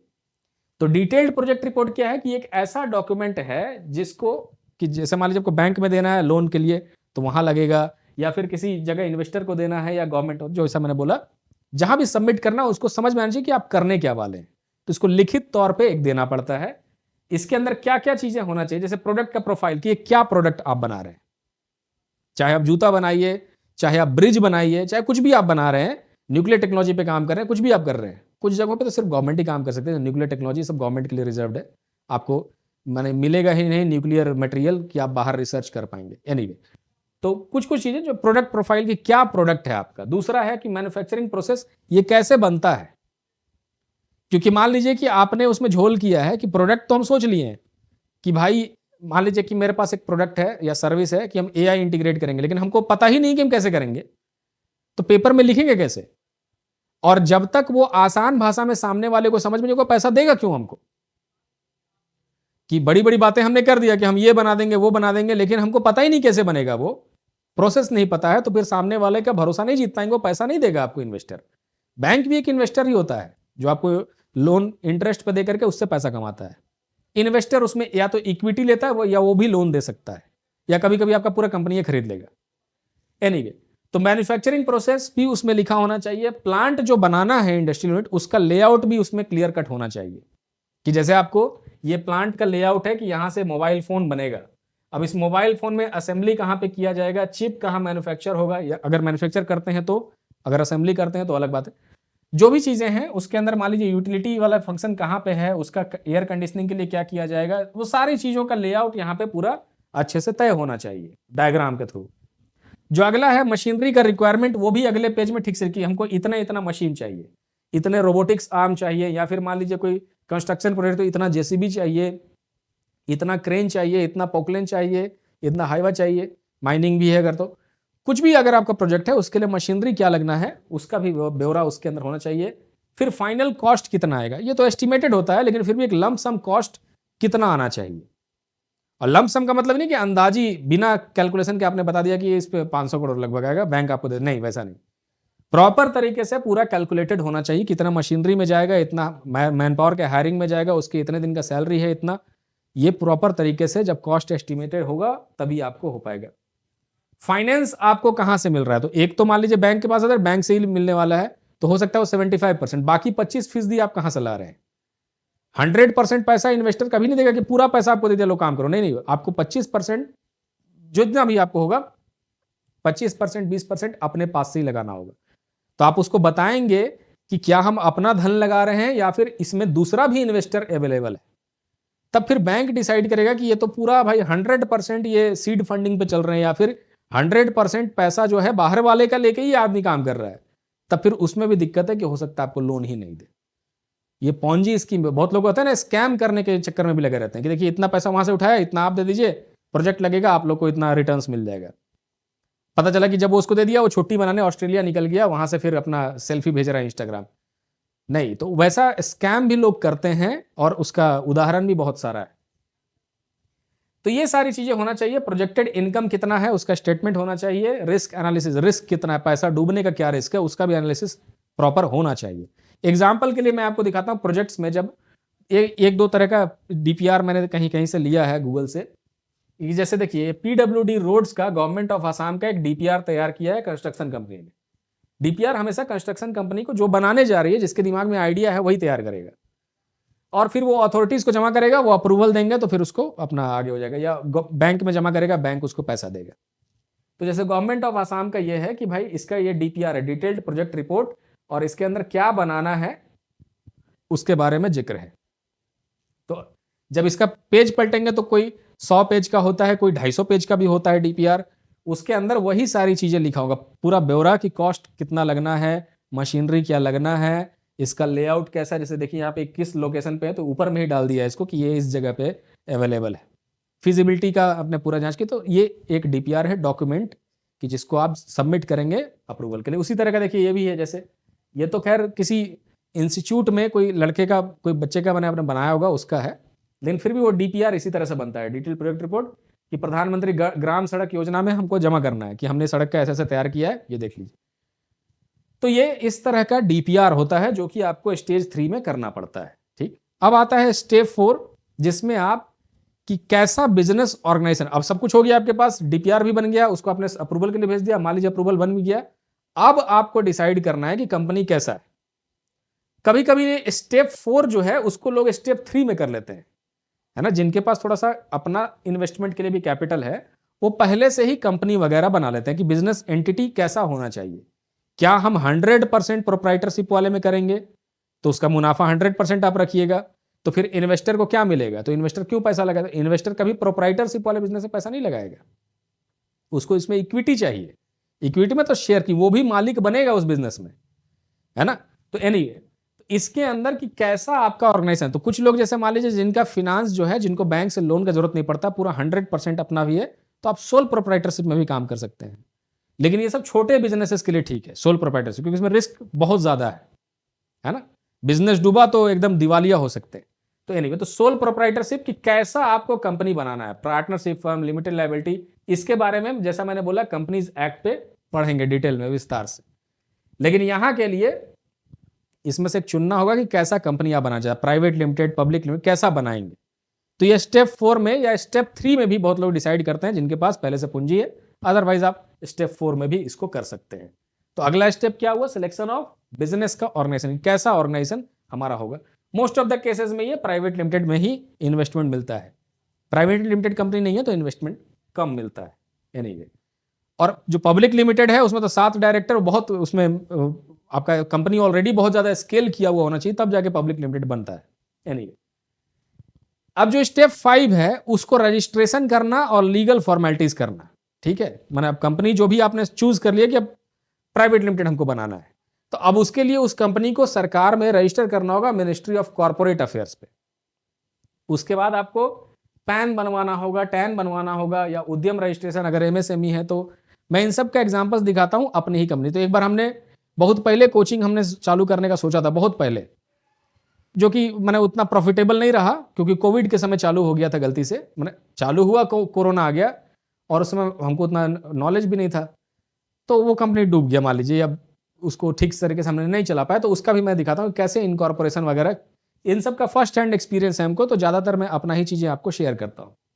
ठीक है, जैसे ये मान लीजिए कि पैन एंड टैन है, तो जैसे देखिए ये पैन और टैन मतलब ये हो गया परमानेंट अकाउंट नंबर। जैसे आपका पैन नंबर होता है जिससे आपने जितना भी ट्रांजेक्शन किया, बैंक के हर अकाउंट में ये पैन नंबर लगता है, तो आपका कितना ट्रांजेक्शन हो रहा है वो सरकार को पता चल जाता है कि पैन कैसा है आपका, पैन नंबर डालते ही पता चल जाएगा कि ये लोन लेके भागा हुआ आदमी है या फिर ये कुछ भी किया हुआ है, ऐसा आदमी गलत काम किया हो, तो वो उन सब चीज़ों के लिए पैन नंबर होना चाहिए, परमानेंट अकाउंट नंबर। तो ये तो हमने देखा कि ये 10 डिजिट का होता है अल्फा न्यूमेरिक नंबर, जिसमें 5वां डिजिट जो होता है वो आपके नाम का इनिशियल होता है। माने जो अगर आपका सरनेम है, सरनेम का वो पहला वर्ड होगा। तो ये है पैन परमानेंट, इंडिविजुअल्स के लिए बनता है, कंपनीज के लिए भी बनता है। उसी तरह है tax deduction and collection account number. तो ये जैसा पैन का ब्यौरा इसमें कि माने अकाउंट में, खाता में कितना ट्रांजेक्शन हो रहा है, उसी तरह ये टैक्स का ट्रांजेक्शन के लिए कि टैक्स प्रॉपर जमा हो रहा है नहीं हो रहा है, उसका वो समझ के लिए उसका हिसाब किताब उसमें होता है। तो ये टैन नंबर डाल करके, जिसको कहते हैं tax deduction and collection account number, tax deduction and collection account number. तो अगर आपने कंपनी बनाया तो कंपनी के लिए टैन भी लगेगा, वो सिर्फ पैन से काम नहीं चलेगा, दोनों मैंडेटरी हो जाते हैं। ठीक, तो ये हो गया। अब इसी के जैसा मान लीजिए एक होता है सर्टिफिकेट ऑफ इनकॉर्पोरेशन, जो मिनिस्ट्री ऑफ कॉर्पोरेट अफेयर्स, जिसको कहते हैं एमसीए 21 का फाइल, एमसीए 21 का। तो यहां पर आपको रजिस्टर कराना पड़ेगा कि अगर आप प्राइवेट लिमिटेड, एलएलपी, ये जो भी है आप बनना चाह रहे हैं, उस फॉर्म में आपको रजिस्टर करना पड़ेगा। तो ये हम ही लोग कंपनी का है पहले वाला, जिसमें अब हम लोग उतना काम लेन देन नहीं करते हैं।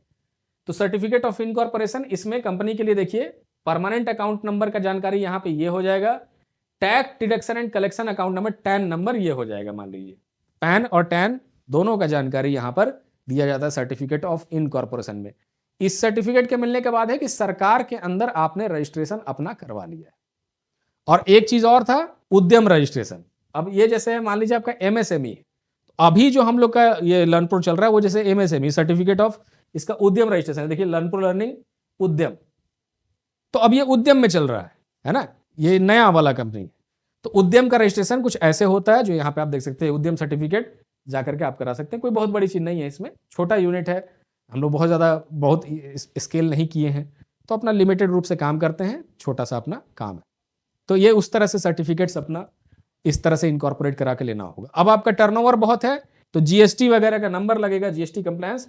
तो ये होगा आपका स्टेप 5 में, जो भी अपना लीगल चीजें हैं, है ना, टैक्स भर रहे हैं कि नहीं भर रहे हैं प्रॉपर तरीके से, कंपनी का प्रॉपर रजिस्ट्रेशन है कि नहीं, वो सारी चीजें यहाँ आ जाएगा। ट्रेड लाइसेंस का जरूरत पड़ता है वो भी ले सकते हैं, जो शॉप एंड एस्टेब्लिशमेंट का रजिस्ट्रेशन की जरूरत पड़ता है वो भी, आपका नाम है, लोगो है, उन सब का ट्रेडमार्क या उन सब का रजिस्ट्रेशन भी होता है। बहुत सारे लीगल, जितना ज्यादा लीगल कंप्लायंसेस आप करके रखेंगे, आपका कंपनी उतना ही ज्यादा ऑथेंटिक माना जाएगा, है ना। इसमें से जितना ज्यादा डॉक्यूमेंट्स रहेंगे वो ऑथेंटिक कंपनी माना जाएगा। बैंक में आप जाएंगे तो आपको लोन मिलने का संभावना तुरंत हो जाएगा, या इन्वेस्टर के पास जाएंगे तो आपको और ज्यादा अच्छे से रिकॉग्नाइज किया जाएगा। तो ये उस चीजों के लिए होता है कि incorporation is done through ministry of corporate affairs. तो ये है स्टेप 5। अब आपका इंडस्ट्रियल यूनिट धीरे धीरे लगने वाला है। अब स्टेप 6 में क्या है?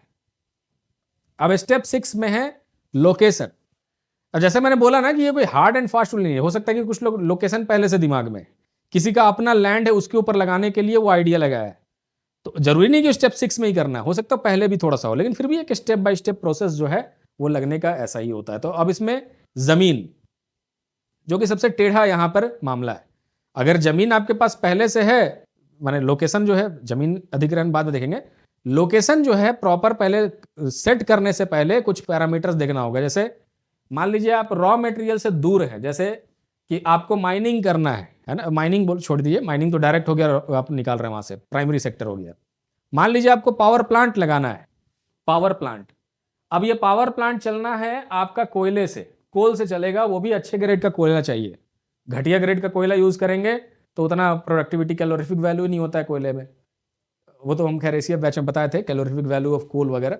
एनीवे, तो आपका पावर प्लांट अगर आपको लगाना है, कोयला नजदीक में चाहिए। नजदीक में होने से क्या होगा ना, आप डायरेक्ट कन्वेयर से उठा के डाल देंगे।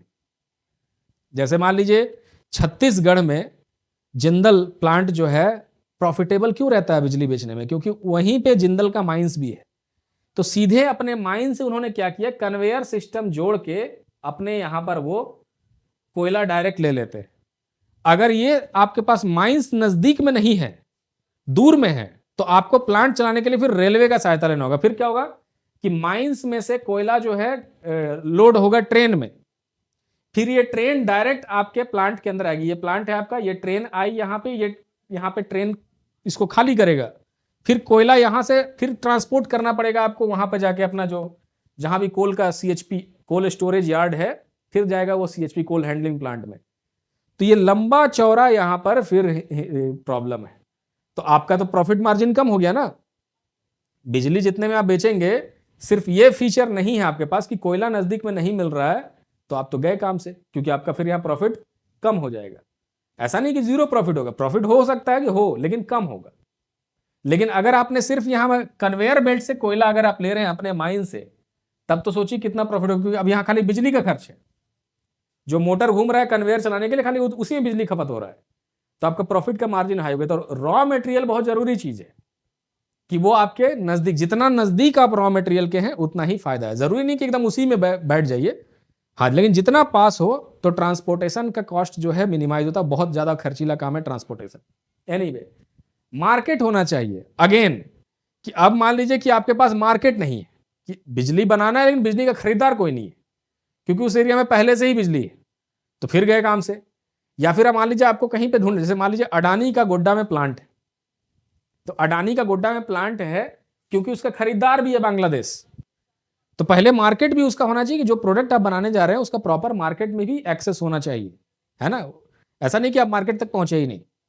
तीसरा है ट्रांसपोर्ट लॉजिस्टिक्स, ये तो सेल्फ एक्सप्लेनेटरी है। Availability of power and water, अगर वहां जरूरत पड़ेगा पावर का, ऑब्वियसली जरूरत पड़ेगा क्योंकि सब कुछ अब पावर से ही चलता है, बिजली से। और पानी का भी आवश्यकता है। पानी मैन्युफैक्चरिंग प्रोसेस के अंदर में पानी का भी बहुत ज्यादा उपयोग होता है। पावर प्लांट तो अलग मामला, पावर प्लांट तो पानी से ही चलेगा, क्योंकि स्टीम पावर प्लांट होते हैं वो सब, तो वहां तो पानी चाहिए, लेकिन दूसरे जगहों पे भी पानी चाहिए होता है। एनीवे, गवर्नमेंट इंसेंटिव्स ये ऑप्शनल है। जैसे गवर्नमेंट इंसेंटिव कि ये अगर मान लीजिए मिल जा रहा है तो और भी अच्छी बात है कि आपको कोई भी चीज, जैसे मान लीजिए कोयला आपने निकाला अपने पावर प्लांट के लिए और उस पर सरकार ने कुछ सब्सिडी दे दिया, ट्रांसपोर्टेशन में आपको सस्ता हो गया, कुछ डीजल का सब्सिडी। या फिर मान लीजिए आप किसी ऐसे लोकेशन में जा रहे हैं, जैसे सिलेक्शन ऑफ लोकेशन, कि आप मान लीजिए स्पेशल इकोनॉमिक जोन्स में जा रहे हैं, गवर्नमेंट क्या करती है ना, कुछ इंडस्ट्रियल एरिया बना के रखती है, जहां पर आपको बहुत बड़ा बड़ा प्लॉट, क्योंकि इंडस्ट्रियल लेआउट बनेगा बड़े प्लॉट पे, तो बहुत बड़ा बड़ा प्लॉट लीज पे 99 साल या 30 साल 45 साल उसके लीज पे मिलता है। तो आपको बड़ा प्लॉट मिल गया और बहुत कम प्राइस उसका लगता है। कमर्शियल प्रॉपर्टी लेने जाएंगे तो बहुत पैसा लगेगा रेंट में। तो गवर्नमेंट कभी कभी वैसा इंडस्ट्रियल एरिया बना के रखती है और उसमें लोग आए, इन्वेस्टर्स वहां पहुंचे, एंटरप्रेन्योर्स वहां पहुंचे, उनके लिए कई आकर्षक योजनाएं देती है कि यहां आइएगा तो बिजली जो है वो 10 रुपए पर यूनिट से नहीं 4 रुपए पर यूनिट से काटा जाएगा। ट्रांसपोर्टेशन में अगर इस एरिया में आप बना रहे हैं तो आपको पूरा फेंसिंग करके वहां पे सीआईएसएफ से आपको सिक्योरिटी दिलवा दिया जाए। बहुत सारा उसमें योजनाएं वो गवर्नमेंट, तो अगर वैसा है तो और भी अच्छा है। वैसा लोकेशन में आप जाइए जहां सरकार ये सुविधाएं दे रही है। एंड फाइनली जो कि सबसे ज्यादा इंपॉर्टेंट है, स्किल्ड लेबर का होना। आप अगर स्किल्ड लेबर ही नहीं है तब फिर आपका फैक्ट्री चलेगा कैसे, इंडस्ट्री में चलेगा कैसे। तो एक उपाय यह है कि स्किल्ड लेबर नहीं था तो आपने लोकल लोगों को बुला के स्किल ट्रेनिंग दिया, फिर अपने प्लांट को चलवाया। कुछ वर्कफोर्स आपने बाहर से लिया और उन लोगों को लेकर के अपने प्लांट अपना रन किया। बाद में धीरे धीरे वो लोग सब स्किल्ड हो जाएंगे। लेकिन अगर पहले से स्किल्ड लोग हैं तो ज्यादा अच्छा है। जैसे साउथ में लिटरेसी रेट बहुत हाई है, तो वहां पे जो पढ़े लिखे लोग हैं, यूथ जो है पढ़ा लिखा है ज्यादा, तो उसको ट्रेन करना ज्यादा ईजी है एज कंपेयर टू इलिटरेट लोग। तो ज्यादा कंपनियां उधर शिफ्ट होती है, सर्विस वाली कंपनियां साउथ की तरफ जाना चाहती है क्योंकि उसमें ज्यादा स्किल सेट लगेगा, है ना। चलिए एनीवे, तो जो भी स्पेशल इकोनॉमिक जोन या जैसा भी लोकेशन आप चूज कर रहे हैं, जिन जगहों पे सारी सुविधाएं हो वैसा ही लोकेशन आपको चूज करना चाहिए ताकि सारी चीजों का फायदा मिल पाए। तो जैसे एक एग्जांपल के लिए एक स्पेशल इकोनॉमिक जोन का पिक्चर यहाँ पे, जैसे देखिए बड़ा बड़ा एरिया है और ये बड़े बड़े एरिया आपको कम प्राइस पे मिल जाता है। वहां पे हो सकता है कि रजिस्ट्री का चार्ज माफ कर दे सरकार, बिजली का बिल थोड़ा कम कर दे सरकार, और भी कई तरह के सब्सिडी छूट दिए जा सकते हैं यहाँ पे, है ना। तो स्पेशल इकोनॉमिक, या रोड बना के आपको दे दे, आपको अपना प्राइवेट रोड नहीं बनाना पड़ जाए, वहां पर बहुत सारी सुविधाएं दे सकती है सरकार अगर इस तरह के स्पेशल इकोनॉमिक जोन। ये सिर्फ व्यापार के लिए ही बना हुआ होता है जोन। इसी के जैसा इंडस्ट्रियल एरियाज भी होते हैं बहुत सारे। झारखंड में भी बहुत सारे इंडस्ट्रियल एरिया है, जैसे 4-5 तो हम ही बताए थे आपको, आदित्यपुर और वो सब जो है 4-5 इंडस्ट्रियल एरिया पिछले वाले बैच में। या उसके अलावा आप देखेंगे शहर के अंदर भी छोटे छोटे इंडस्ट्रियल, जैसे रांची के अंदर आए तो कोकर हो गया, इस तरफ और भी जो एरियाज हो गए वो सब भी इंडस्ट्रियल एरियाज होते हैं जिनके अंदर कुछ छूट मिलता है, जमीन मिल जाता है बड़ा सा, ये सब चीजें। अब यहां सबसे मुश्किल काम है स्टेप 7 में, लैंड एक्विजिशन करना। तो अगर मान लीजिए आपको सरकार ने सुविधा दे दिया, वो सरकार ने लैंड एक्विजिशन करके आपको दिया है, जैसा कि मैंने बोला इंडस्ट्रियल एरिया सब में सरकार लैंड एक्वायर पहले कर चुकी होती है, उसमें से आप फिर प्लॉट खरीद सकते हैं, लीज खरीद नहीं सकते, लीज पे ले सकते हैं। तो अगर ये सब करके दिया हुआ है तब तो बहुत अच्छा है, वैसा ही लोकेशन आप चूज कीजिए। अगर ये नहीं है तो जैसे कोई प्रोजेक्ट ऐसा लगना है जिसके लिए अब लैंड एक्वायर करना है, तो बहुत माथापच्ची वाला काम है, क्योंकि इसमें पॉलिटिक्स होता है। फिर पॉलिटिक्स का मतलब कि जैसे जो लोकल नेता लोग होते हैं वो पब्लिक को भड़काते हैं कि यहां पे मत देना अपना जमीन। अब आपको प्राइवेट प्रॉपर्टी लेना है तो उसके लिए कॉम्पनसेशन करना पड़ेगा, और कंपनी के लिए कॉम्पनसेशन सर का दर्द है। कंपनी चाहती है मिनिमम पैसा उसको दिया जाए, लोग चाहते हैं कि मैक्सिमम पैसा हमको लिया जाए। तो इसमें क्या होता है, पॉलिटिकल नेता लोग आकर के फिर वो अपना जो तोड़ मोड़ बार्गेनिंग वगैरह करते हैं कंपनी से कि भाई इतना हमको दे दो, हम हटवा देंगे आदमी को, हम सेटल करवा दें, बहुत सारी चीजें होता है। लेकिन लैंड एक्वायर करना ये सबसे ज्यादा डिफिकल्ट है, इसी की वजह से प्रोजेक्ट सबसे ज्यादा डिले होता है कि जमीन खाली नहीं करते, लोग चाहते हैं कि हमको मैक्सिमम पैसा मिलना चाहिए। जाहिर सा बात है उनका डिमांड गलत नहीं है, क्योंकि उनका अब हाईवे बनेगा, रेलवे का तो जमीन छोड़ना ही पड़ जाएगा आपको, रेलवे में कुछ नहीं, हाईवे बन रहा है मान लीजिए उनके जमीन से जा रहा है, तो एक उचित कंपनसेशन उनको मिलना ही चाहिए। तो उसके लिए कई सारी चीजें हैं, अभी जस्ट जिक्र करते हैं। एनीवे, लैंड जो है बहुत तरीके से एक्वायर किया, तो परचेज किया जा सकता है, खरीदा जा सकता है, या सरकार ने अलॉटमेंट कर दिया है उस तरह से भी जमीन आपको मिल सकता है। स्टेप 7 में पहला क्या है कि इसके लिए जो कुछ अप्रूवल्स लगते हैं, वैसे तो जरूरत नहीं जानने के, लेकिन फिर भी है कि लैंड यूज कन्वर्जन, कि आपको भूमि जो उपयोग, मान कृषि भूमि तो आप नहीं यूज कर सकते हैं, जो वेस्ट लैंड रहेगा वही आप ले सकते हैं। तो कृषि भूमि को फिर कन्वर्ट किया जाना उस वाले लैंड में, तो ये सब सरकारी मामला है। प्लान अप्रूवल, फायर से, ये भी एक तरह का क्लियरेंस है। जैसे मान लीजिए आजकल देखिएगा फायर सेफ्टी को लेकर, जैसे मान लीजिए टाटा का जूडियो है, जूडियो एक कंपनी, क्लोथिंग का एक ब्रांड है। अब ये जो जूडियो है वो जिस बिल्डिंग में लगाता है, वो बिल्डिंग रेंट पे लेते हैं वो लोग, तो अब रेंट पे उनका कंडीशंस यही है कि भाई फायर सेफ्टी का क्लियरेंस चाहिए, तभी इसको हम रेंट पे लेंगे। अब क्या है कि आप रांची में देख लीजिए एक बार घूम करके, ज्यादातर जो वहां पे मॉल्स और ये सब बने, मॉल्स तो खैर कराना ही पड़ेगा फायर सेफ्टी क्लियरेंस, ज्यादातर जो कॉम्प्लेक्स बने हुए बिजनेस के लिए जो दिया गया कॉमर्शियल कॉम्प्लेक्स, सब फायर सेफ्टी का क्लियरेंस नहीं है। क्योंकि फायर सेफ्टी क्लियरेंस के दोनों साइड से स्टेयर केस होना चाहिए, उसमें इतना इतना प्रोविजंस होना चाहिए, भागने के लिए स्पेस होना चाहिए, एग्जिट हो, बहुत खर्चा पड़ जाएगा एक्स्ट्रा, और उतना स्पेस रहता नहीं है बनाने के लिए, तो फायर सेफ्टी का क्लियरेंस बहुत कम। तो टाटा का जूडियो नहीं ले पाएगा, वो उन्हीं को लेगा जिसका फायर सेफ्टी के। तो फायर सेफ्टी का क्लियरेंस भी एक तरह का क्लियरेंस होता है ना। एनीवे, वो लैंड एक्विजिशन से नहीं जुड़ा हुआ है, लेकिन इसी तरह का एक ये सब अप्रूवल लगेगा आपको इसमें, है ना। लोकल म्युनिसिपैलिटी का अप्रूवल होना चाहिए कि नक्शा वक्शा कैसा है आपका, वो सब चीजों के लिए ये सब बेसिकली लैंड एक्विजिशन और अप्रूवल्स वाला मामला है। तो एक तो लैंड एक्विजिशन हो गया, ये सब कुछ अप्रूवल्स हो गए जो लेना होगा। और ये डिले, सबसे ज्यादा डिले इसी वाला कारण से होता है, या तो लैंड आपको एक्वायर नहीं हुआ है, या इनमें से कोई अप्रूवल में आपने पैसा नहीं खिलाया है। एज ए एंटरप्रेन्योर अगर आप देख रहे हैं तो ठीक है, इसमें ये सबसे ज्यादा पैसा इसी में लोग खाते हैं। फायर सेफ्टी वाले में तो नहीं, उसमें तो फायर सेफ्टी का कंप्लायंस आपको कर ही के देना होगा, लेकिन बाद बाकी आप जान ही रहे हैं कि थोड़ा सा चलता है इधर। एनीवे, अब जैसे लैंड एक्विजिशन से जुड़ा हुआ, मान लीजिए जब खाली गूगल करिए, जैसे हम गूगल से स्क्रीनशॉट निकाले, न्यूज का स्क्रीनशॉट गूगल में, कि recent land acquisition cases in news, ऐसे करके आप गूगल सर्च कीजिए, देखिए आपको इतना मिल जाएगा यहां पर कि ये सब गूगल से ही। कि पहला इकोनॉमिक टाइम्स का खबर है कि land acquisition serious problem in Kerala, only 14% acquired for rail project. जो अश्विनी वैष्णव है, रेलवे के लिए सिर्फ 14% जमीन मिल पाया, बाद बाकी लोकल लोग नहीं छोड़ रहे हैं। उसी तरह का देखिए आसाम का land acquisition challenges hindering Assam development, जो वहां के चीफ मिनिस्टर कह रहे हैं कि लैंड ही नहीं मिल रहा तो हम कैसे बनाएंगे वहां पर। ठीक उसी तरह का देखिए Delhi Katra expressway faces delays in Ludhiana due to land acquisition issue. तो लैंड का एक्विजिशन का प्रॉब्लम आज का नहीं है, ये काफी टाइम से चल रहा है। इसके बारे में एक दो और भी बात होगा अगले वाले स्टेप पे।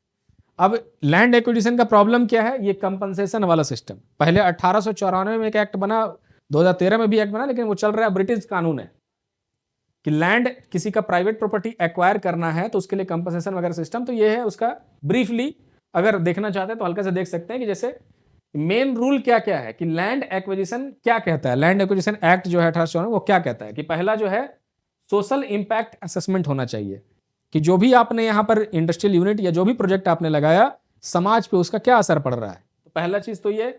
दूसरा है कंसेंट रूल। ये जो सोशल इंपैक्ट असेसमेंट है, इसमें लोकल लोगों का सहमति चाहिए होता है।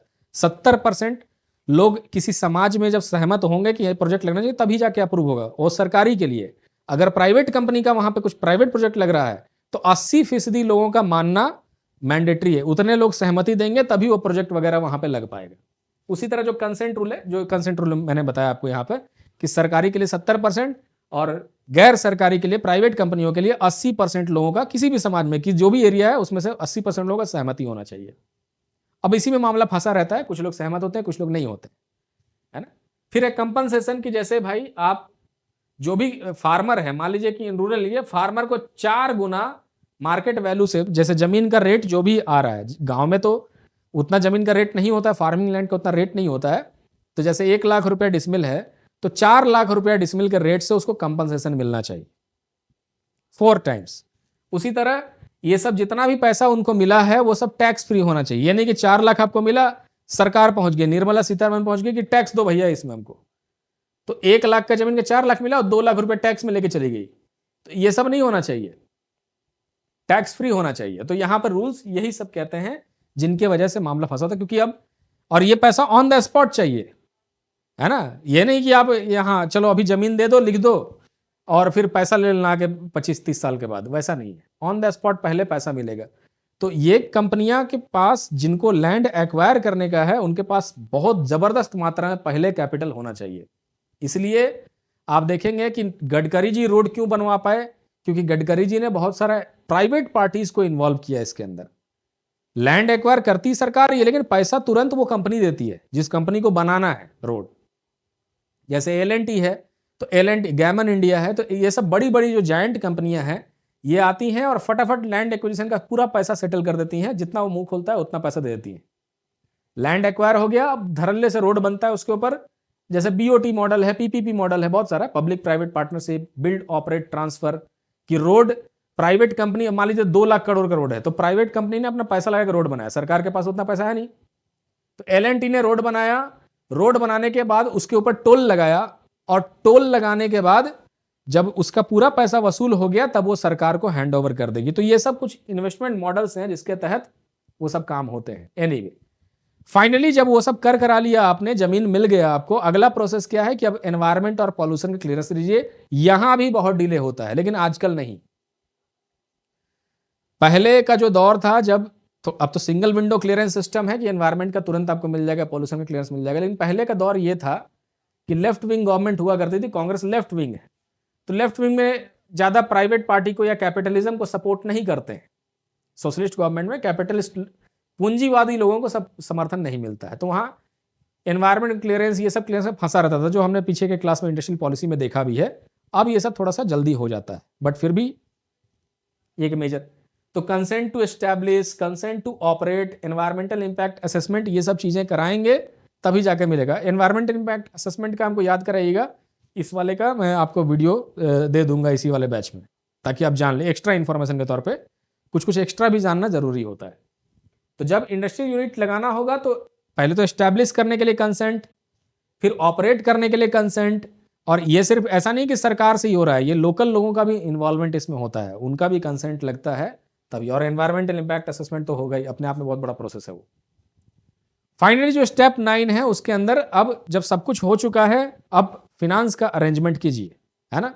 तो फिनांस का अरेंजमेंट अलग अलग टाइप से, कि प्रमोटर्स का कैपिटल लगे। देखिए ये जैसे मैंने बोला कि जब ये स्टेप 2 में भी हो सकता है कि जब DPR आप बना रहे हैं, स्टेप 3 में जब DPR आप बना रहे हैं, हो सकता है कि सरकार उसी टाइम या जो भी इन्वेस्टर है, बैंक है, उसी टाइम आपको फिनांस अप्रूव कर दे, तो ये आप पहले भी कर सकते हैं।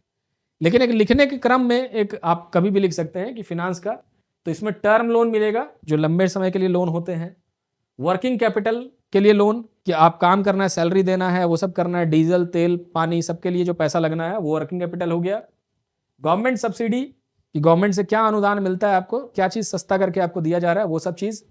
फाइनली वेंचर कैपिटल और प्राइवेट इन्वेस्टर, इन सब जगहों से आप फंड अपना ये कर लीजिए। तो ये कोई बहुत बड़ा नहीं है, लोन का मामला है मात्र। और अदरवाइज जैसे ये देखिए, अभी जैसे अभी शार्क टैंक चल रहा है, शार्क टैंक ये तो विदेशी सीरियल है, इसको इंडिया में रीमेक करके बनाया गया है शार्क टैंक को। अब जैसे ये सब क्या है, एंटरप्रेन्योर है, एंटरप्रेन्योर।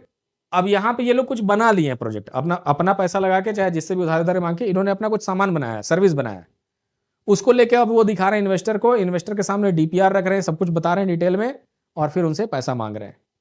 तो ये इन्वेस्टर लेड बिजनेस भी है। आपको स्केल करने के लिए, ग्रो करने के लिए आइडिया है दिमाग में, तो इन्वेस्टर से पैसा मांग के आगे बढ़िए। इन्वेस्टर को ठीक लगेगा तो आपको पैसा देगा, नहीं तो लौटा देगा।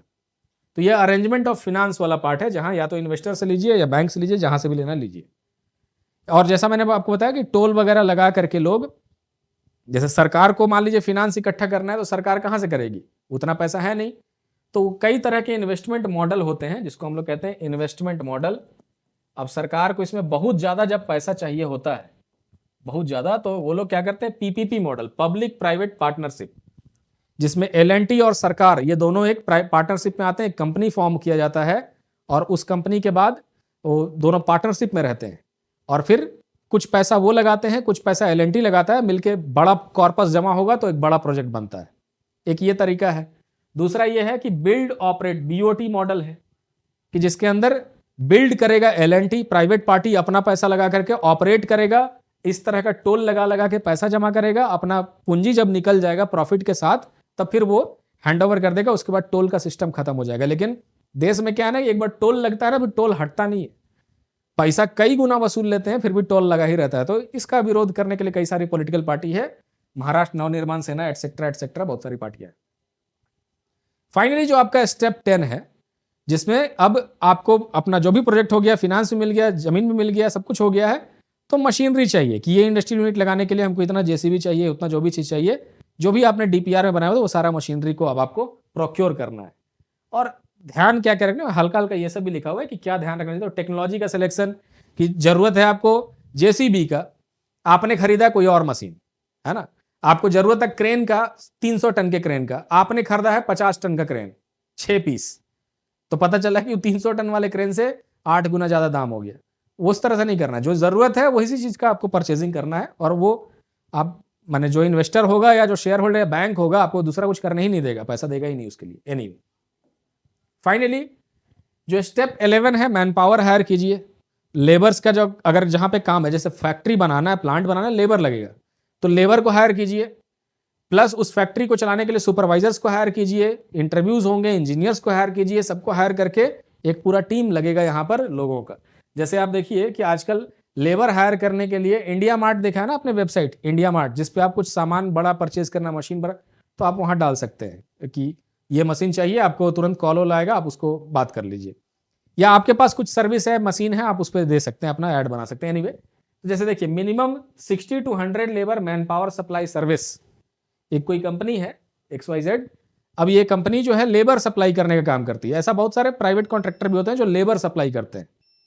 तो इन सबको लेकर के आप मैन पावर हायर कर सकते हैं और अपना काम आगे बढ़ा सकते हैं।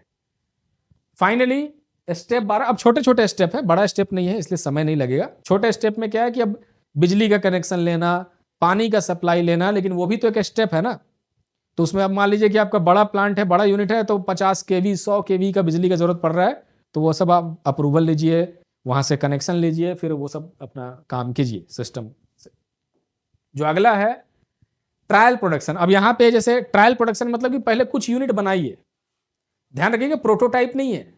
प्रोटोटाइप होता है जब आपके आईडीए के टाइम पे ही, जब डीपीआर वगैरह बना उसी टाइम आप कुछ प्रोडक्ट बना के बैठे हैं, वो प्रोटोटाइप है।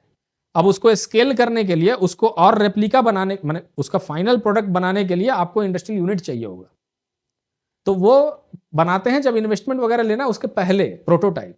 ये क्या है कि आपने इंडस्ट्रियल यूनिट बनाया, अब उसमें ट्रायल कीजिए कि आपने बहुत सारा मशीन असेंबल किया है, उसमें उससे गुड्स बनेगा। वो गुड्स पहले क्वालिटी स्तर पे खरा होना चाहिए, तो पहले ट्रायल में किया जाएगा। जैसे देखिए एग्जांपल के लिए मैं बता रहा हूं, ये मामला कई चीजों से जुड़ा हुआ है। जैसे टाटा नैनो जब बन रहा था, तो 2008 के आसपास ना टाटा का मैंने प्रोडक्शन शुरू कर देना था उसको। पहले ये प्लांट कहां बना, सिंगूर में बना, सिंगूर वेस्ट बंगाल, सिंगूर में। तो मामला आके फंसा पहले लैंड एक्विजिशन पे। जब लैंड एक्विजिशन कर लिया गया, तो ये आरोप लगाया गया, जो ममता बनर्जी और सब जो लोग थे, तो आरोप लगाया कि टाटा ने सरकार से माने ग्रामीणों को दबाव डलवा के ये सब ले लिया। ये सब पैसा खाने का सिस्टम होता है, नेता लोग उसमें आकर के बोलते हैं हाँ 500 करोड़ हमको दो अगर काम चालू करना है, तो वो सब मैंने चलता रहता है। यहाँ पे किसी से कोई छुपा हुआ नहीं है, वो चलता रहता है। तो वो अपना आके उन्होंने बोला कि भाई ये जमीन कैसे ले लिया, दबाव में डाल के ले लिया है, और प्लांट यहाँ बन चुका है, प्लांट तो बनने लगा है। तो ये सब चलता रहता था उसको बनने के प्रक्रिया में। अब क्या है कि ट्रायल प्रोडक्शन शुरू होता है टाटा का। टाटा ने प्लांट बना लिया, ट्रायल प्रोडक्शन में से ये देखिए जो 5 नैनो यहां बना हुआ है सब ट्रायल प्रोडक्शन वाला नैनो है। जब इसको ट्रायल करके 5 नैनो बनाया गया कि अब यहां पे उद्घाटन होगा, क्वालिटी वालिटी सब कुछ चेक हो गया कि सही बन रहा है हमारा गाड़ी, यही ट्रायल प्रोडक्शन है। अब ये सब जब हो गया तो इसके बाद आएगा कॉमर्शियल प्रोडक्शन, जहां पे बल्क में 10,000 5,000 गाड़ियां एक बार में ऐसे बैच में निकलेंगे। एनीवे, तो ट्रायल प्रोडक्शन में क्या करते हैं, जो ये 5 नैनो बनाया गया उसका सब कुछ देखा गया कि मशीनरी परफॉर्मेंस एफिशिएंसी सब कुछ ठीक ठाक है और मैंने हमने सही प्रोडक्ट बनाया है। अब जब सही प्रोडक्ट बनेगा तो अगले में आएगा कॉमर्शियल प्रोडक्शन। अब देखिए वही टाटा नैनो है, कॉमर्शियल प्रोडक्शन हो गया, अब हजारों हजार बन गया। लेकिन यही कॉमर्शियल प्रोडक्शन जब करना था तो वहां पर फिर बंगाल में जो होता है ना खेला हो गया, वही हो गया कि मर्डर हो गया, गेट पे हड़ताल वगैरह सब शुरू किए कि भाई चलो प्लांट तुमने बना लिया लेकिन काम शुरू नहीं करने देंगे, और वहीं पे गोली वोली चल गया, मर्डर वर्डर हो गया। अब टाटा भाई वहां से बोला ठीक है बना बनाया प्लांट बंद करो, सारा प्लांट यहां से डिसमेंटल करो, काटो और चलो गुजरात। तो 2-3 हजार ट्रक लगाया गया, पूरा प्लांट कटिंग करके फिर गुजरात शिफ्ट किया गया। गुजरात से अभी प्रोडक्शन चलता है। अब तो खैर टाटा नैनो को उतना डिमांड ही नहीं है, लेकिन जब वो आया तो एनीवे, तो ये सारी चीजें माने कॉमर्शियल प्रोडक्शन जब होने लगता है तो कॉमर्शियल प्रोडक्शन मतलब फाइनल स्टेज। अब आपका इंडस्ट्रियल यूनिट बन गया, अब आप यहाँ बल्क में मटेरियल बनाइए। अब क्या है कि ज्यादा प्रोडक्शन की तरफ आपको नहीं देखना, क्योंकि वो तो हो सकता है, क्योंकि आपका टेक्नोलॉजी है, जमीन है, सब कुछ बन चुका है, तो प्रोडक्शन तो होगा ही होगा। अब ज्यादा फोकस लोग करते हैं मार्केटिंग पे, कि इसको आप मार्केटिंग कीजिए, डिस्ट्रीब्यूशन लगाइए, कॉस्ट कंट्रोल कीजिए, क्वालिटी बढ़ाइए, ये सब चीजों पे। तो जैसे मार्केटिंग में ऐड चलाइए, तो टाटा नैनो बन गया इस तरह का। देखिए टीवी में ऐड आता था कि वही है कि कस्टमर ग्रुप को पहचानेंगे तब तो ऐड निकालेंगे, तो ऐड में कस्टमर ग्रुप को टारगेट किया गया। वैसे लोग जो एक अफोर्डेबल गाड़ी चाहते हैं, जिनका सैलरी ठीक ठाक है, 25,000 रुपया 20,000 रुपया कमाते हैं, लोन पे अपना 1 लाख का गाड़ी ले सकते हैं, वो वीकेंड में छुट्टी में। तो देखिए टारगेट उन्हीं लोगों को किया जा रहा है कि फ्राइडे है, मतलब वीकेंड आ गया है, नैनो है ना 25 किलोमीटर का माइलेज देगा, चलो लेके घूमने चलते हैं। मार्केटिंग बहुत खतरनाक चीज है, इसके लिए बहुत दिमाग चाहिए कि आपने कुछ जो भी ऐड आप बना रहे हैं, बहुत खर्चा होगा ये सब ऐड बनाने में और चलाने में। तो ये उन लोगों तक पहुंचना चाहिए जहां तक आपका, जो लोग आपका गाड़ी खरीदना चाहते हैं। अब मेरा ऑनलाइन कोचिंग है, मान लीजिए हम लोग ये जो भी अपना कोचिंग वगैरह करते हैं, स्टूडेंट तक नहीं पहुंच रहा है हमारा बात, और मंगल ग्रह पे चला गया है ऐड, तो वो नहीं हमारा सुटेबल होगा। जहां ऐड है, वैसे तो हम लोग ऐड ही नहीं चलाते हैं, हमारा तो मार्केटिंग का टीम ही नहीं है, इसमें हम लोग हैं ही नहीं, है ना। जो मार्केटिंग है वो यही है क्लास यहाँ पे जो हम लोग करते हैं। तो मार्केटिंग हम लोग कर नहीं पाते हैं, वो सब में मेरा बिलीव भी नहीं है ना। टाटा कंपनी मार्केटिंग करके थोड़ी टाटा बना है, टाटा कंपनी क्वालिटी प्रोडक्ट बना के टाटा बना है। अब उनको चाहिए मार्केटिंग, अब वो कर सकते हैं। पहले आपको विश्वास जितना हो, सही सामान दीजिएगा मार्केट के अंदर में, जो भी आप बनाने जा रहे हैं। देखिए मेरे हिसाब से बिजनेस ऐसा होना चाहिए कि आप जो भी प्रोडक्ट बनाने जा रहे हैं, वो प्रोडक्ट अपने घर वालों को आप खिला सके। जो भी सर्विस आप बना रहे हैं, आप अपने घर वाले को उसी कोर्स में पढ़ा सकते हैं कि नहीं। कॉलेज बनाइए तो उसी कॉलेज में आपका बेटा पढ़ सकता है कि नहीं। और अगर नहीं बना सकते हैं तो जनता को बेवकूफ मत बनाइए कि आपका बेटा तो दूसरे जगह पढ़ रहा है, बगल वाले के यहां, आप यहां खोल के बैठे। वो बिजनेस नहीं है। बिजनेस का मतलब यह है कि, प्रोडक्ट का मतलब यह है कि जिसको आपका फैमिली खाए और आप कॉन्फिडेंस से उनको खिलाइए, बहुत पौष्टिक चीज है, इसको खाइए आप, तब जाके जनता को खिलाइएगा, तब बनेगा विश्वास और तब बनेगा आपका बिजनेस। अदरवाइज वो मार्केटिंग के दम पे बहुत लोग आते हैं, 5 साल में दबा के पैसा कमाते हैं और फिर दबा के बर्बाद होते हैं, है ना, फिर ढह जाता है। तो ताश के पत्तों का मकान नहीं बनना चाहिए, मकान कंक्रीट का बनना चाहिए। एनीवे, तो मार्केटिंग स्ट्रेटजी लेकिन होना चाहिए, नहीं होगा तो नहीं होगा। फिर डिस्ट्रीब्यूशन नेटवर्क होना चाहिए, क्योंकि ये सब प्रोडक्ट डिस्ट्रीब्यूटर के थ्रू चलते हैं मार्केट में। जरूरी नहीं कि कार, चलो ये तो मार्केटिंग के दम पे, लेकिन कुछ बिजनेस ऐसा है जो डिस्ट्रीब्यूटर नेटवर्क पे चलता है, जैसे अप्लायंसेज है। अगर डिस्ट्रीब्यूशन आपका मजबूत नहीं है तो चाहे कितना भी प्रोडक्ट आप बना लीजिए, कभी आपका मार्केट में ग्राउंड तक नहीं पहुंच पाएगा।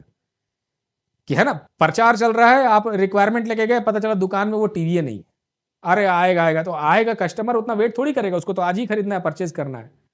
तो दुकान में और 4-5 दिखाया, उसमें से कोई खरीद के लेके चला गया। तो अप्लायंसेज हो गया, वो सब चीजें, वो सब डिस्ट्रीब्यूशन और मार्केटिंग इन्हीं का खेल है। खैर एनीवे, कॉमर्शियल प्रोडक्शन के बाद आप इन सब चीजों पे फोकस कर सकते हैं। जब एक फिर से सैचुरेशन आएगा कि जब ये सब के बाद आपका बिजनेस चल पड़ा है, अब वो स्टैग्नेंट होने लग गया, तो उस समय क्या कर सकते हैं आप, कॉस्ट कंट्रोल कीजिए, है ना। कि अब थोड़ा सा कॉस्ट में और करें तो प्रॉफिट का मार्जिन और बढ़ेगा, है ना। कॉस्ट कंट्रोल की अननेसेसरी, अब एड में शाहरुख खान को नहीं लेना, अब कोई छोटा भी एक्टर आगे कर देगा एड, कॉस्ट कटिंग हो गया। आपने फालतू का जो यहाँ पे इतना बड़ा ऑफिस बना के रखा है, उतना वो करके रखा है, इतना स्टाफ रखा हुआ है, उसको छटनी कीजिए, माने ले ऑफ कीजिए, फिर से कॉस्ट कटिंग होगा। तो वो सब भी किया जाता है। क्वालिटी एश्योरेंस करिए कि क्वालिटी और इंप्रूव करते चलिए, समय के साथ R&D पे खर्चा कीजिए, जो करना है कीजिए। लेकिन अब आपका इंडस्ट्रियल यूनिट बन चुका है, यही सारा प्रोसेस था, और फाइनली अब वो कॉमर्शियली प्रोड्यूस कर रहा है। एनीवे, अब वो थे स्टेप्स। अब जरूरी नहीं कि सिर्फ आप प्रक्रिया जाने या स्टेप्स जाने, साथ ही साथ आप कुछ ये भी जान लीजिए कि जैसे गवर्नमेंट इंसेंटिव और सपोर्ट क्या होता है इंडस्ट्रियल यूनिट लगाने में, है ना। क्वेश्चन यहां कैसा आ सकता है कि what are the supports and incentives provided by government in the process of setting industrial unit. एक औद्योगिक इकाई लगाने में सरकार की तरफ से किस तरह का सहायता की, तो आपको ये सब आंसर में लिखना होगा। जैसे कैपिटल सब्सिडी, जिसमें आपको पूंजी जो आपका इन्वेस्टमेंट हो रहा है, पूंजी जो लग रहा है, उसके ऊपर ही कुछ सब्सिडी किया जाए, टैक्स में छूट दिया जाए, वो सब चीजों के साथ आपको कैपिटल सब्सिडी। इंटरेस्ट माने लोन जो भी आपने बैंक से लिया, आपको सस्ते दाम पे दिलवा दिया, सरकारी बैंक से लोन लिया, वो सब कर सकते हैं। टैक्स में छूट, पावर टैरिफ, बिजली जो आप यूज कर रहे हैं वो थोड़ा सस्ता मिल जा रहा है आपको। ये सब चीजें जो होती है गवर्नमेंट का सपोर्ट होता है, जिसको आपको लिखना चाहिए। अब जैसे यहाँ पे देख रहे हैं MSME का लोन है, कैपिटल गेन्स का लोन है, प्रधानमंत्री जो मुद्रा योजना है, उस तरह की बहुत सारी चीजें की गई हैं। स्टैंड अप इंडिया है, स्टार्टअप इंडिया है, बहुत सारी चीजें किया गया है जिससे कि नए आने वाले एंटरप्रेन्योर को फायदा हो और नया नया प्रोजेक्ट्स लोग लगा पाएं, चला पाएं, सोच पाएं। आखिरी जो है कि ये चीजें जानना बहुत जरूरी है, और फाइनली मैं बताऊंगा कंक्लूजन कैसे लिखना है इस वाले टॉपिक का।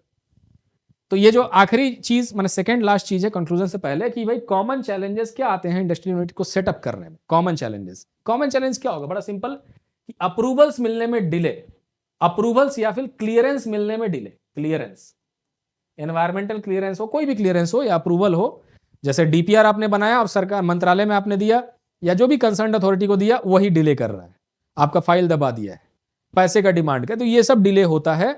दूसरा जो है फिनेंशियल कंस्ट्रेंट्स आते हैं, प्रोजेक्ट चल पड़ा और पैसा खत्म हो गया, अब कैपिटल नहीं है, एक महीना भी प्रोजेक्ट आगे रन करने का, सैलरी देने का पैसा नहीं है, तो ये सब कंस्ट्रेंट्स आते हैं। क्योंकि अब फिर जो एंटरप्रेन्योर होगा उसको घूमना पड़ेगा मार्केट में, जो इन्वेस्टमेंट का दूसरा राउंड रेज करना पड़ेगा, पैसा लेना पड़ेगा।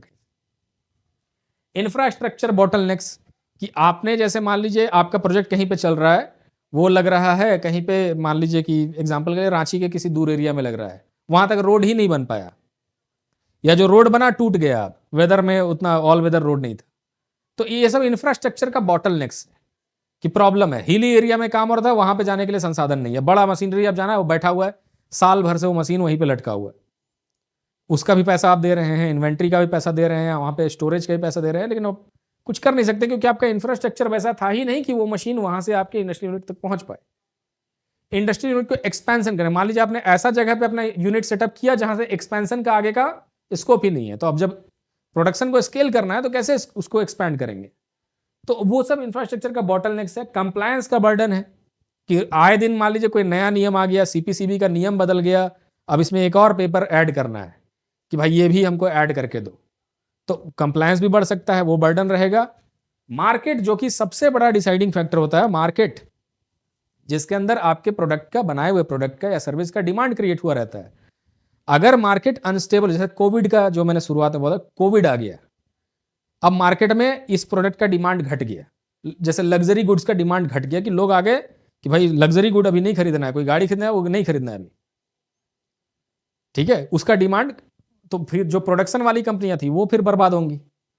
तो मार्केट, ये सब कॉमन चैलेंजेस है जिसको आपको लिखना होगा। तो आप यहां क्वेश्चन भी आ सकता है कि what are some common challenges, या what are some challenges in industrial setup, ठीक है, इस तरह का क्वेश्चंस। या फिर औद्योगिक इकाई लगाने में जो वर्तमान समय में क्या क्या चैलेंजेस आ सकते हैं उनके बारे में आप बताइए, उनका व्याख्या कीजिए, तो आंसर में ये लिखना होगा, है ना। तो चलिए, मैंने बहुत सारा क्वेश्चन वगैरह डिस्कस किया, बहुत सारा ये सब बताया आपको क्या क्या लिखना है वहां पे। इसका जो डिटेल्ड नोट्स है आज कोशिश करेंगे अपलोड करने का, अदरवाइज कल कर देंगे। और साथ में जो अब आता है बारी की कंक्लूजन में क्या लिखना है, इस तरह का इस टॉपिक से जुड़ा हुआ कोई भी क्वेश्चन आए तो कंक्लूजन में हमें क्या लिखना चाहिए। देखिए, कंक्लूजन में हमेशा इस वाले टॉपिक में थोड़ा सा अगर स्कोप बन रहा है तो फ्यूचरिस्टिक, माने क्वेश्चन के डिमांड के ऊपर, या तो थोड़ा फ्यूचरिस्टिक जोड़ करके लार्जर गोल से जोड़ करके लिखिए, या फिर थोड़ा सा समरी ही कर दीजिए, कंक्लूजन कुछ इस टाइप का लिखिए। जैसे एक तो हम लिख के आए, जैसे देखिए कंक्लूजन कैसे लिखें, तो ये एक दो फॉर्मेट है कि the establishment of an industry, क्योंकि आपने जो क्वेश्चन लिखा है इंडस्ट्रियल यूनिट बनाने का प्रक्रिया के बारे में लिखा है क्वेश्चन आंसर, तो खत्म कैसे करेंगे, तो खत्म करते ही समराइज कर रहे हैं इसको हम लोग कि the establishment of an industry, की औद्योगिक इकाई का जो हम लोग स्थापना करते हैं वह एक स्ट्रक्चर्ड, बहुत सारे स्टेजेस वाला, मल्टी स्टेज वाले, और एक ऐसा प्रोसेस है जिसके अंदर प्लानिंग लगता है,